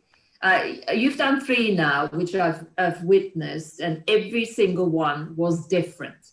Mm-hmm. So again, you are applying yourself to it. There's no particular technique. Yes, you can't say, oh, I'm teaching this hot seat now, and this is a technique, because you're looking at what is required in the moment, and then you apply that. So the last one you did was a completely different one, which was you're looking at all the different directions, you know, the north, the south, the east, the west, and you beautifully brought it all together. There was healing going on, and then there was seeding going on, and it was all completely, what's the word? Well, just really beautifully brought together in the end. Thank you. Tell me, how do you feel? So there is a major difference. When I have a group of people who are part of it, I will bring up a context from other stuff. I've talked about these healing groups where you have 4 or 5 people in the background and one person doing hands-on energy healing work on a person, and a collective of galactic doctors and psychic surgeons available to the crown chakra of the practitioner. When I'm doing this hot seat, I've talked about this in dozens of other shows, this healing format, where you'll have 1 or 2 hands-on healers and then a room of people who are holding space for the practitioner and the person going through the healing, with the intention of bringing all the collective doctors of the galaxy and universe to your awareness in a non-competitional format. So all of their wisdom is there. In these hot seats, I am doing that. And each person that's a part of it is connected to their galactic doctors, healers, shamans, whatever you want to call, and they become a part of a master collective that can make the surgery very easy. Okay? And in your instance, it was getting you to repair some timelines and then take some junk out of it. And once you did that, you were able to move really fast between subjects. Mm-hmm. And once you started moving fast between subjects, it was very apparent where we were going. Okay. And I know I don't know if you want to talk about any of the specifics, but once we got you going into a direction that there are parts of you that weren't telling you the whole truth and nothing but the truth, sworn on a Bible. Mm. And then you had to question them. You had to play good cop, bad cop with your own self. And once you did that in an empowered state, you tapped into the collective of healers and did the work. And you brought them in. Is that what you're saying? You brought the collective in to tap into it. As part of the hub of interconnectivity, yes. As part of the hub of interconnectivity. Okay, cool. Yes. But, okay, so don't you do that in a reading too? Not always. Not always. There are some people that aren't ready for that. Right. Okay? They're just not ready. Mm-hmm. They may want it with hands, I want it, no! But they're not ready. It's not going to stick. It's not going to make a memory. It's just another instant gratification. It's like playing a lotto number and it not winning. Yeah. And I have to say, it felt integrated. It's not even that I had to, I did transcribe it, obviously, a draft 1, and then you read it again, and then you always get the different layers and everything. And then you have a discussion within the group maybe, but it wasn't necessarily something that I had to practice afterwards or anything. It was integrated. Mm-hmm. And it is. So the big difference between a normal reading is I am trying to get the receiver of the hot seat to take over the collective of wisdom that is there, mm-hmm. and to apply it through their own actions and words, and being a guide for them at confirming things that just need a little bit of confirming, and then how the rest of the group can add its own valuation to some of the other aspects, because each person in the group is also tuning into the collective guides, guardians, and psychic surgeons and getting their own thing out of it. Oh, absolutely. We always get a healing. The other two hot seats have always been getting healing from that too. Mm-hmm. In insights and all sorts of things going on. Yeah.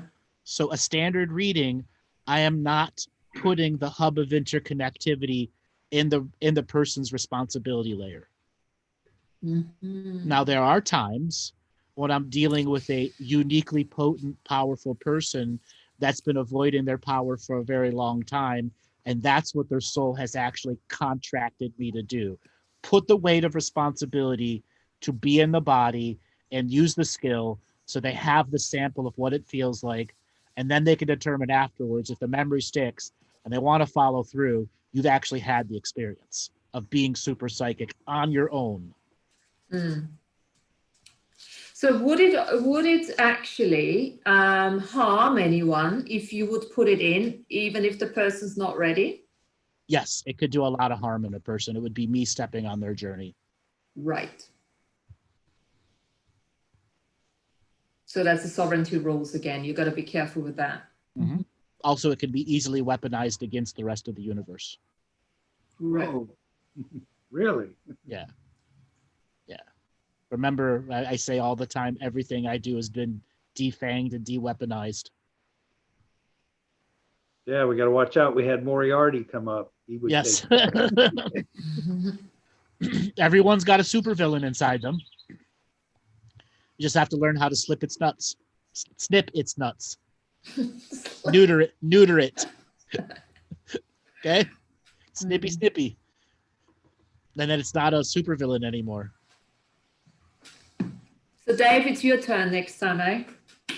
Yep, looks like I'm Yep. on the hot seat. You'll be on the hot seat, and we'll bring the hub of interconnectivity in, and now we know what we're doing. Different time. Watch out. So over the last couple shows, we've talked about hub of interconnectivity, unvanquished dream of peace, a whole smattering of context. Now, this coming Tuesday, we're going to do another show that is by intention to take you to the next level. So I want people, everyone that's here right now, to go and write something in the chat room that isn't 1 or 2 letters, that doesn't say love, that doesn't say light, that doesn't say 2-letter answers or 2-word answers. What have you learned today or in the last 2 shows? Reach into your frequency and type something into the chat room. Everyone that's there, get up off your ass and type. I'll sit on the ass and type. Jesse, 2 words, fail. All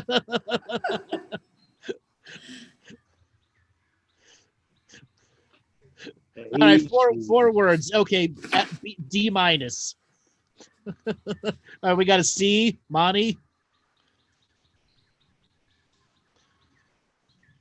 That I have a lot to do. Okay.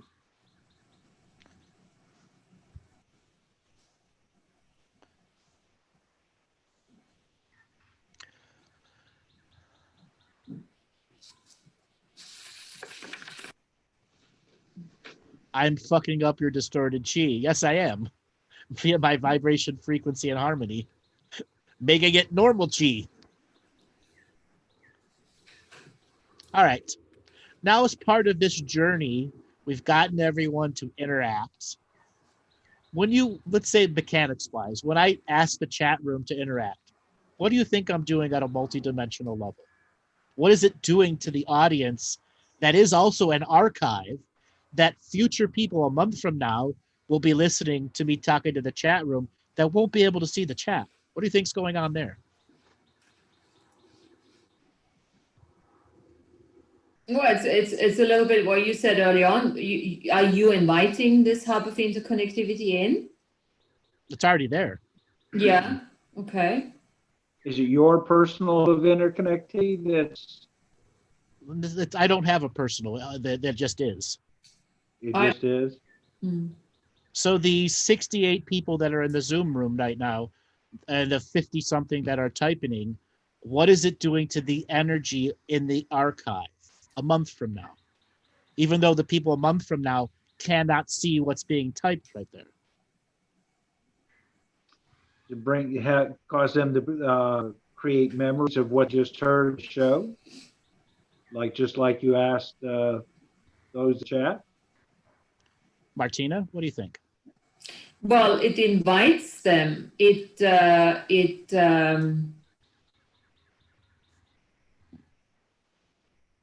challenges them on some level. Mm-hmm. So what is it doing to the? What's that? What is it doing to the energy of those present now, who are technically present a month from now?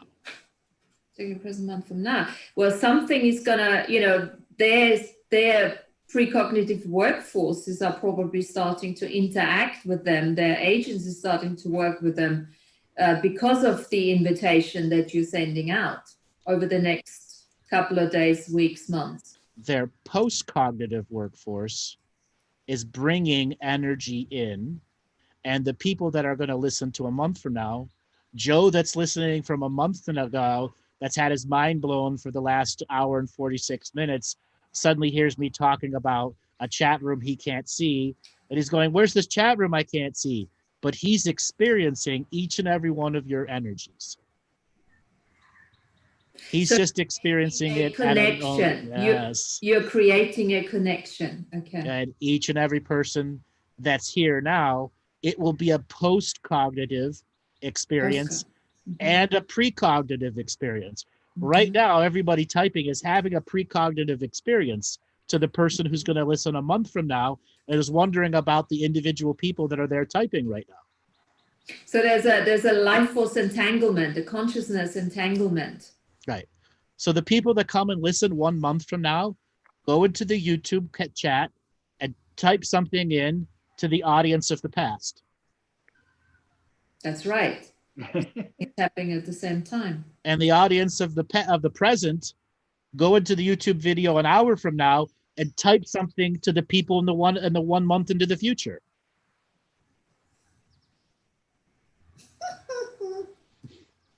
It is that easy to manipulate time.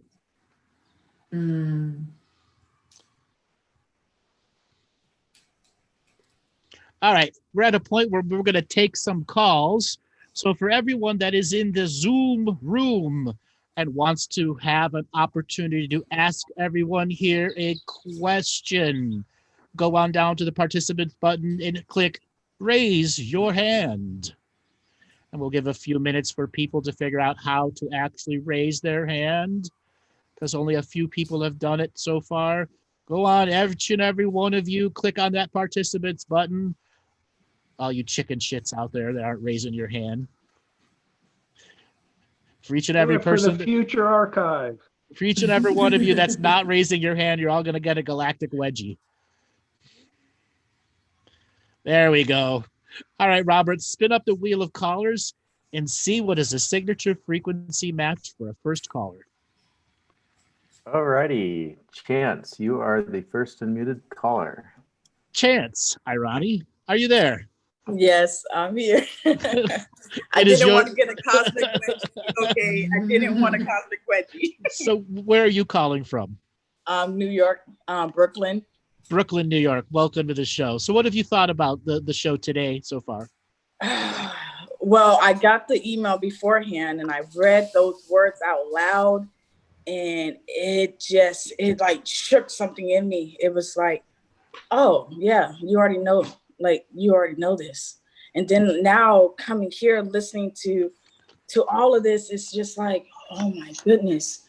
I have been right this whole time. Why didn't I just listen to myself? But it's like, it's a part of the journey. Mm-hmm. It's a part of all of this. This is what the journey is about. And so, yeah, it's just putting everything into maybe some kind of knowing that I know right now so I can do some stuff. Okay. So do you have any questions about what you've heard? Anything you want to make a statement about? Oh, man. Okay. There's a lot. There's so much to talk about. Take a chance. Exactly. Take a chance. Okay, take a chance. And I took a chance this year and changed my name to Chance.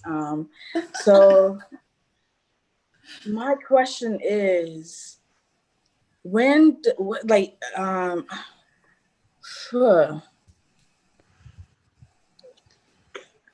my question is, like, how do we connect more? I don't, because it's like, sometimes I'm all by myself and I'm like doing all this work, and then I go out to the world and I was like, oh man, hold up, time. I was kind of like in a really ahead of time, and now I'm like pulled back into time, and it's like I'm just trying to get my balance right now, because I feel like I keep moving in and out of time. Like I can, yeah. That's what's happening with me right now. And so listening to this, I'm in resonance with it. I understand, I'm understanding on a lot of different levels that I can't comprehend right now, but I am comprehending it because I'm always doing this. I'm always listening. I'm always, yeah. So I'm just trying to find my balance right now. And I think that watching these videos, they really help me. They really help me hone in what am I supposed to be focusing on, and self-mastery. That's what I'm like focusing on. So yeah, these videos just really help me. I don't know if I have a question. I just want to say I'm thankful and I appreciate everybody, because this does really help, and it is planting seeds that is growing. And that has been grown, Now you're just avoiding the wedgie. Ah. So what's holding you back from self-mastery? Nothing. Nothing? Absolutely nothing?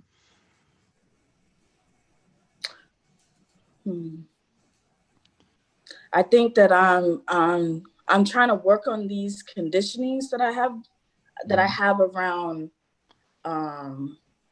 my abundance. That's what I'm working on right now. I'm trying to, like, because it's my natural birthright to be abundant. This world is abundant. We are abundant. And it's like, I understand that, but it's like, how long has abundance been an overarching thing for you to conquer that you never beat? A long time. Yeah. So wow. Stop working on abundance. Okay. Okay. Yeah. You're over focused on it, and it's not making any manifestation for you. Okay. Okay. What other things can you work on that isn't abundance, and that isn't a part of your 5 things you repeat every month over and over and over and over again, like an OCD spiritual person? Oh.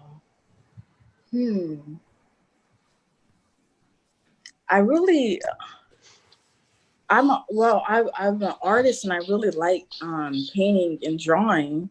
Okay. So that's I can really tap into that. I can like fall into that, because I can really expand when I'm drawing and painting. I be creating things that I don't even understand what it is.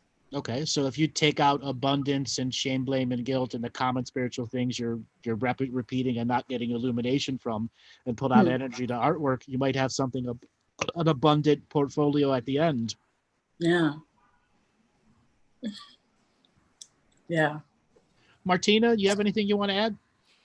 Yeah, I'm just wondering, Chance, if you could just, as Andrew says, what if abundance is the result of you doing what you're doing, what you enjoy doing? So forget about abundance. I often said it to people who it's all about money. Money is just the result of you having fun, of being able to receive. Very often, issues with abundance are because we are not willing to receive fully whatever that is that's coming at us. So that's a good question. I would actually ask the question, what am I not willing to receive?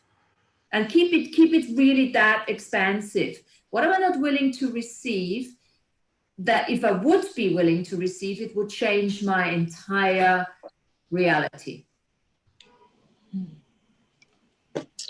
And just keep asking it, Okay. and then see what comes up. Every time you ask the question, Okay. what comes up when you ask that question?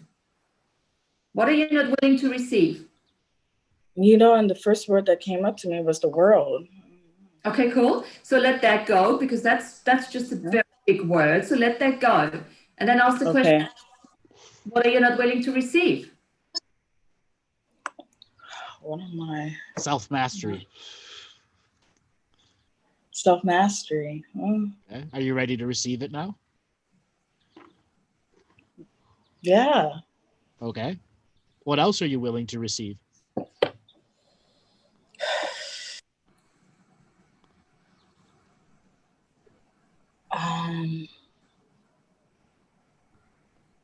Love.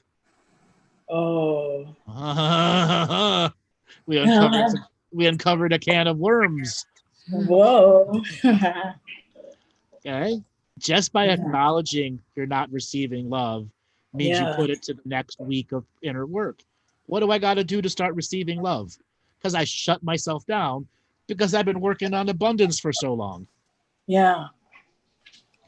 And you can see, if you're not willing to receive love, how are you supposed to receive abundance?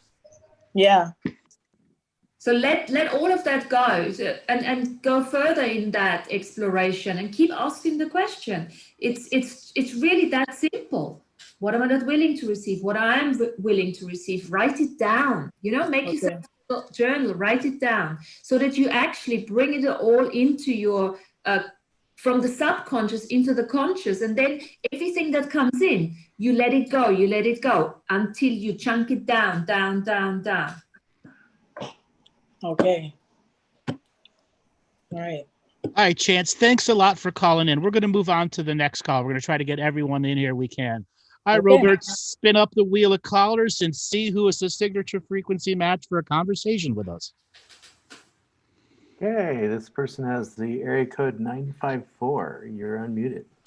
954, are you there? Yeah.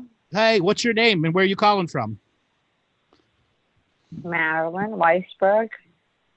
And your name? My name is Marilyn Weisberg. Marilyn, and where are you calling from? Oh, I'm calling from Miami, Florida. Welcome to the show. What did you think about what you've heard in the show so far? It's just so much to think about. It taps into all kinds of different realities and different paradigms and everything that I'm just so much trying to learn myself about. Mm-hmm. Did you have a question that you wanted to ask us here? Stuff on what you've heard? Yeah. I don't know. I have so many questions I want to ask, but I don't know where I should start. I don't want to sound selfish.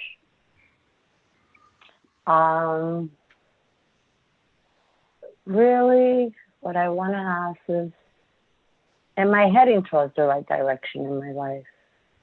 I'm 55 years old. I'm a single woman living in Miami, Florida. And I'm just trying to learn and tap into who I really am. So what makes you and think I wonder why. What makes you think you're not already doing it? I don't know. Because you're Maybe I am. You're not getting the results you expect. Yes and no. I mean, yeah. I don't know. I don't even know what to say about that. At the moment, I'm in a situation. I live in a shelter, so it's not easy. Mm-hmm. We've been locked down in here for 3 months. We haven't been able to leave because of the whole virus thing. So I don't know. I'm just I just want to learn how to manifest all the things I want to do with my life. Well, that's an awful big task to give to you in the moment of now. You've got to break these tasks down into little individual victories. And a lot of people that are in its spirituality give themselves that are unmeet. They set the bar so high, they never get the victories that they want. The first thing you do is you got to get yourself out of the shelter. Second thing you got to do is get yourself grounded into a place and a space so that you can begin taking little tiny steps to success, and then begin to process what has happened in the past, the traumas that you have that are creating whatever blockages you have from accepting what you've already done, the work that you've already created, so you don't have to repeat the work. When I'm reading your energy, I see a lot of work that you've done over and over and over and over again, and you're getting these different answers, but they ultimately mean the same thing, and you're not moving on beyond the answer because you're still trying to control the outcomes because of the traumas of your past, the traumas of your past. Well, yeah, I have definitely had trauma. So I guess you're psychic, so you would feel that I had very deep trauma. You've got to overcome the traumas and not allow them to repeat over and over and over and over again. You've got to work past the repetition and bring new things into your life, new fuel that gives you inspiration and victories that help you build your stairway out of the despair that you're in. Okay. You can't do everything at once. That's the first thing you have to admit to yourself every day for the next 30 days. And every time you think you can do it all at once, you're actually lying to your greater self.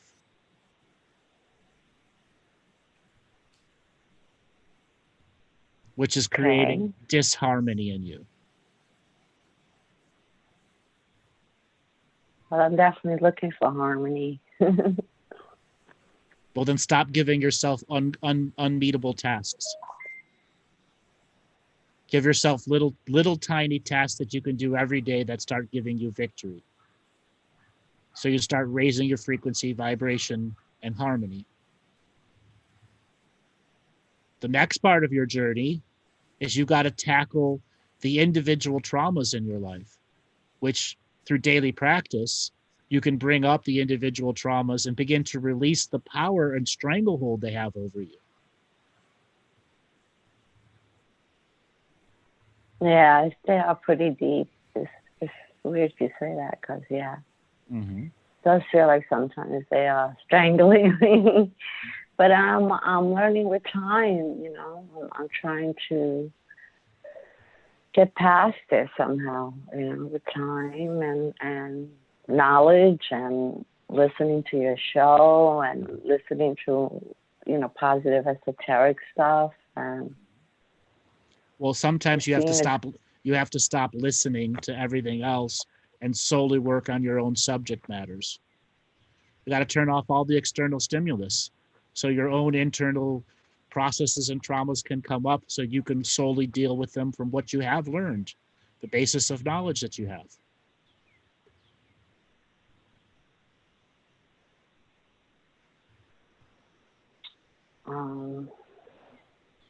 And also, I'm trying to think, am I, at the moment, dealing with a lot of karmic retribution?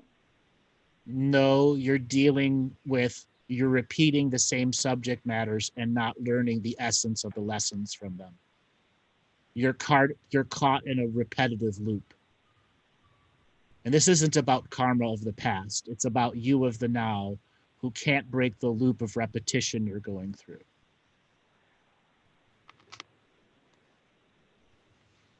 Okay. That means whatever daily practice you've been doing is not effective. And you've got to change your daily practice so it starts giving you immediate results.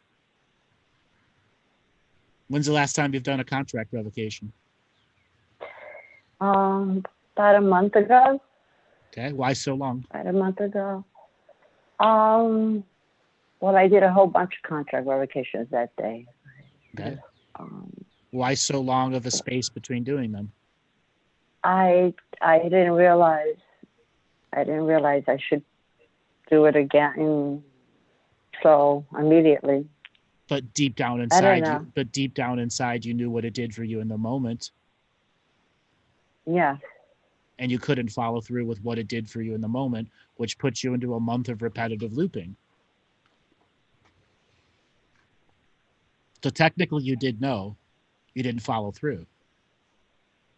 You've got to start creating long-lasting memories that stop the repeating loops in you. And it's the daily practice that grinds away the repeating loop. Yeah. All right, darling, I got to let you go and move on to the next caller. Thanks a lot for calling in. Thank you. Okay, Robert, spin up the wheel of callers and see who is next. All righty, next person will be Ryan. Ryan, are you there? Yeah. You hear me? Yep, I can hear you. How's it going, Ryan? How's it going? How are you? I'm doing really good. Where are you calling Awesome. from today?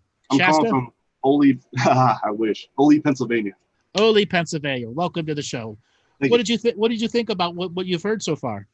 Oh, I love it. I've listened to many shows in the past too, so I'm fairly familiar with the content and what you guys were talking about, even though I had a segment of time where I hadn't listened to the show in a bit, but it's nice to catch up. So I've listened to the one or two in the past couple weeks.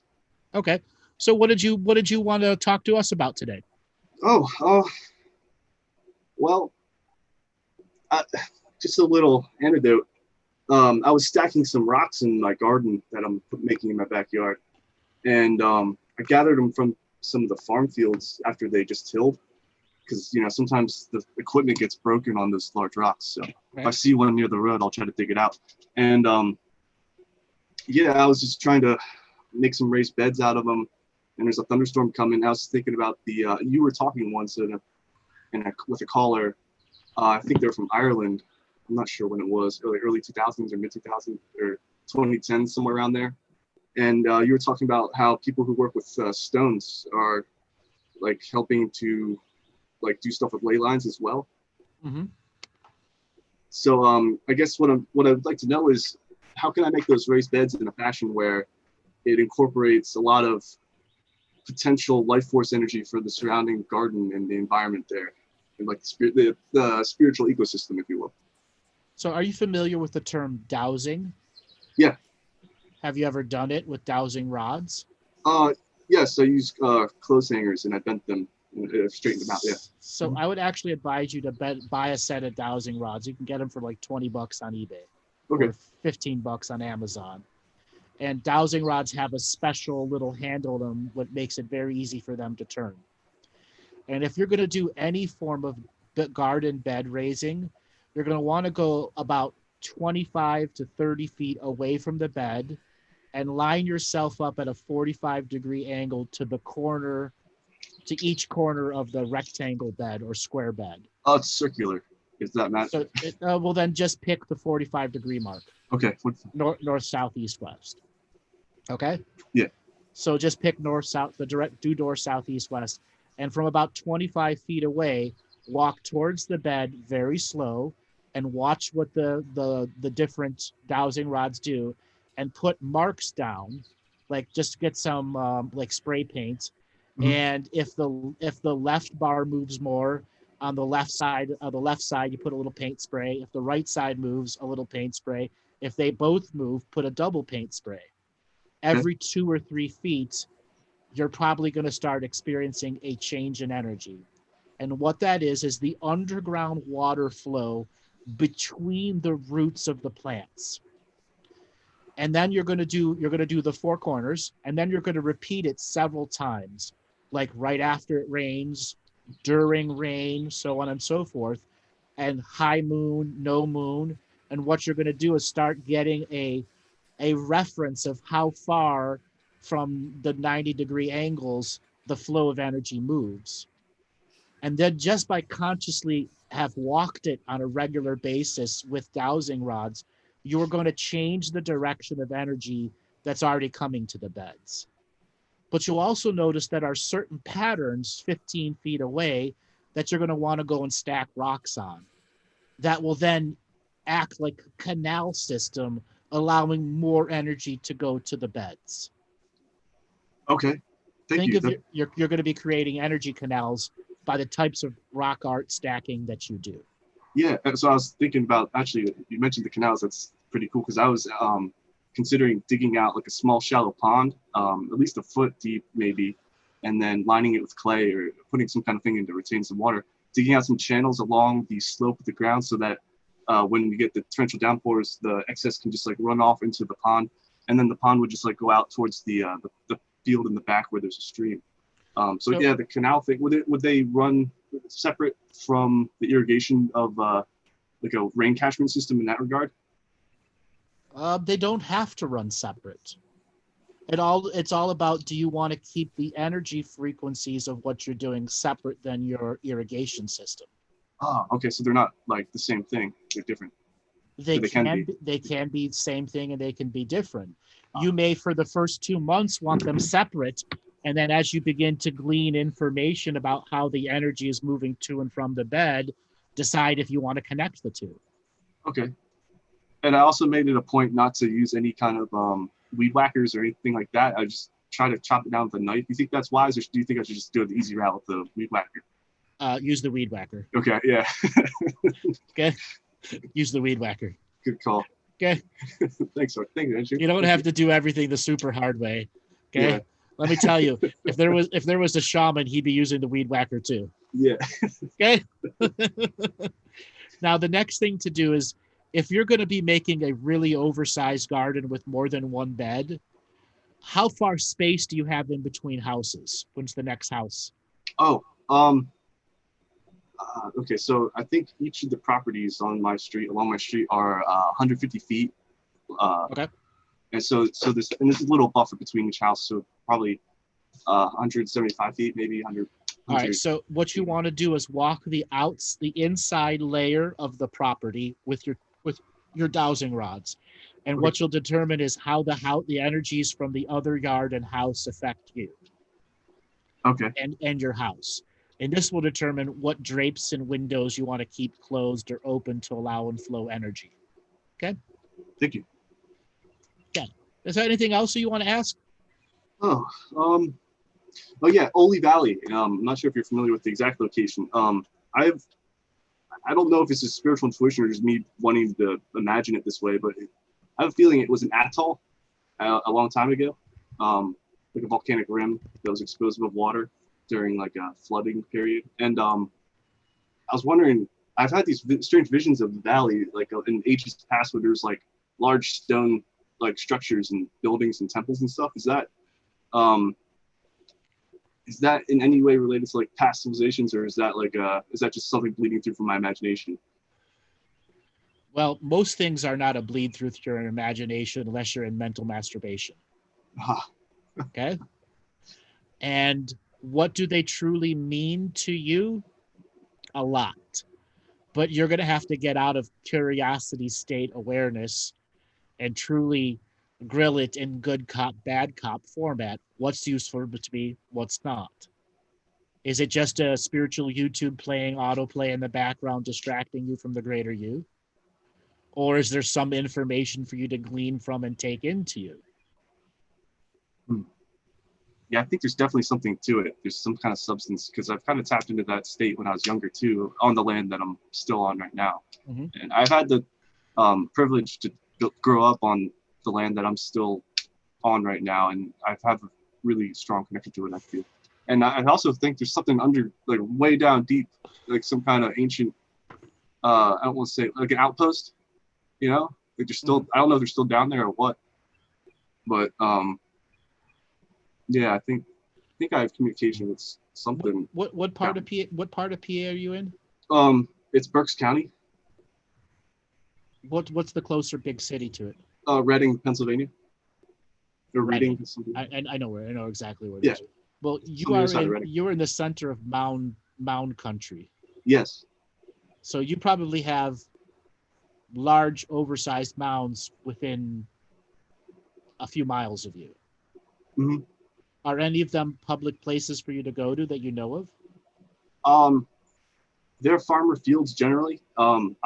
Since I live on like a fairly secluded like country kind of road, I can get away with going for a bike ride, parking my bike, and just walking in the field.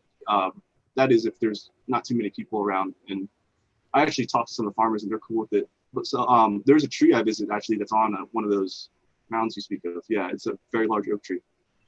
Okay. So start making a map of them. Okay. Get a local county map and start figuring out where they are and use your dowsing rods in between them. Yeah. Make a spiritual map of the energies. Okay. And there's a lot of other mounds that are actually public places for you to go visit in Pennsylvania. And You just have to start. Yeah. Oh, they're everywhere. They're everywhere. I know there's a ton in Ohio for sure. Yeah. Oh, there's in PA. There's tons of them too. Oh, cool. Okay. You just got to be willing to Google and search, because most of them don't have websites, or they do. They're not updated.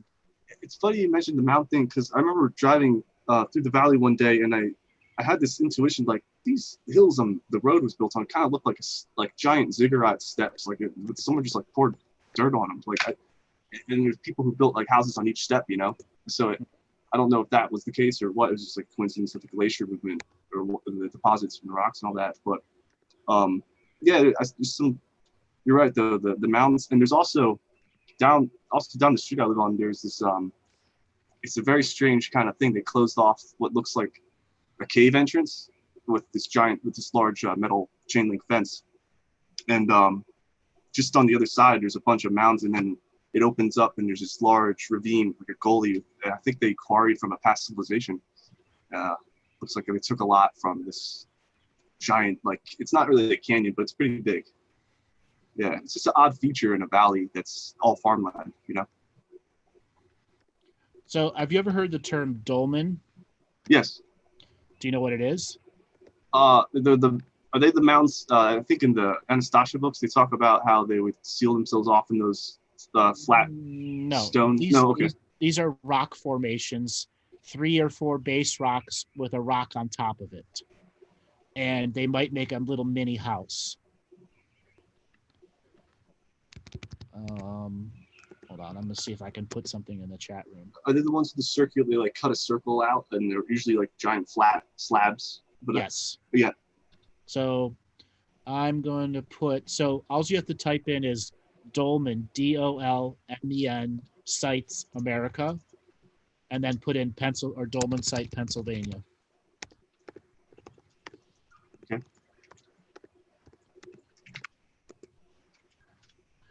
All right. So so Bangor, Pennsylvania, there's one there. So there's a whole bunch of them. Oh yeah, and they're huge. I'm looking at them. Yeah, they're everywhere, all over the United States. Was that acoustic levitation, or is that with technology? That's part of. Some are acoustic levitation, some are straight up levitation. Okay? What's the difference between, is it straight up levitation? Is that like just psychokinesis or the mind? There's so many different ways to move rocks. Okay. Mm. The ancients had thousands of ways to move heavy rocks. Your purpose is to go feel the energy there. Mm. Use your dowsing rods. Feel the energy, so you can start making mini versions of them out of your rock stacking. Yeah, because I imagine if they're gonna place a rock that large in that configuration in that exact spot, then there's got to be a good purpose, and if you can discern the purpose, an energetic purpose. Yeah. Okay. Is it kind of like an energy acupuncture point on the ley line system? It could be that. It could also be a cork. Okay, that only opens up energy during the full moon, and that's a place to go do a ritual and ceremony and healings. Like the ancestral soup. Yeah, stuff like that. Okay. Cool. Each dolmen will have a different meaning and purpose behind it. It's determining, is it actually on an official ley line or not? Okay. Thank you. All right, brother. Thanks a lot for calling in. Appreciate it very much. Thank you. Have a good one. Yes. So, Martina, you there? Martina, are you muted? Yes, I'm muted. I'm here. Okay. So, any last thoughts you want to give to everyone before we end the show? Any last thoughts? I enjoyed it. I hope you did too. Oh yes, I did. This was very fun. Very information for a lot of people. It's been great to have Dave on too. You know, it's so nice to share that information. amongst us, and obviously, hopefully contributing to everybody else. Yeah.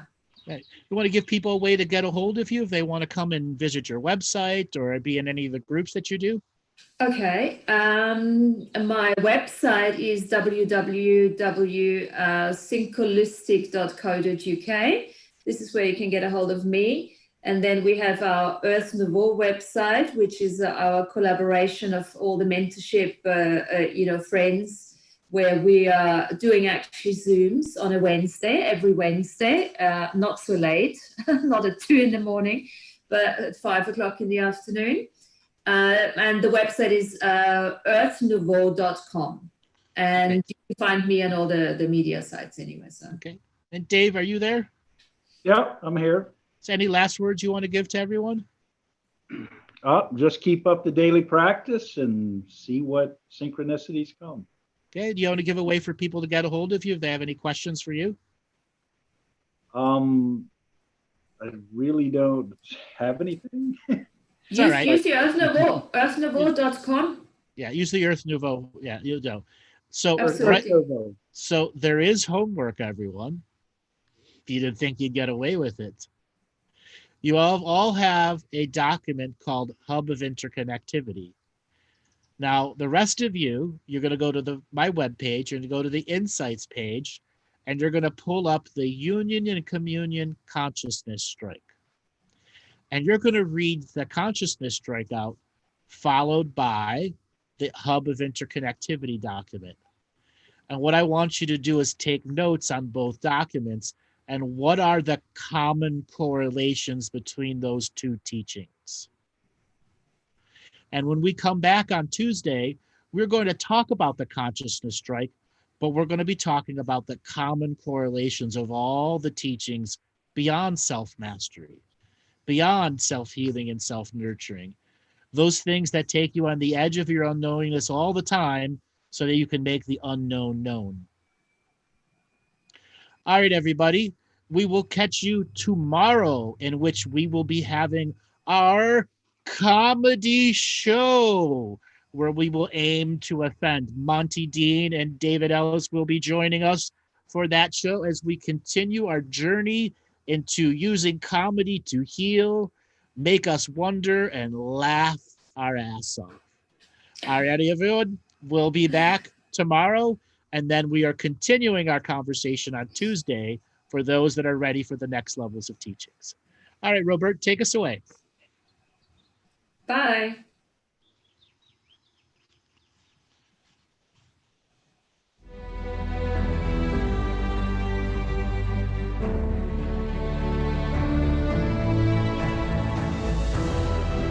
Each different bubble of reality is true. A galactic historian is a person that looks at all the lines of dramatic karma. Nudge, nudge. It's the Holy Grail. Improvise. Mysterious. Counter psychic intelligence. Why is DNA farming of this star cluster so important? Because we do manifest our reality. We do create our reality.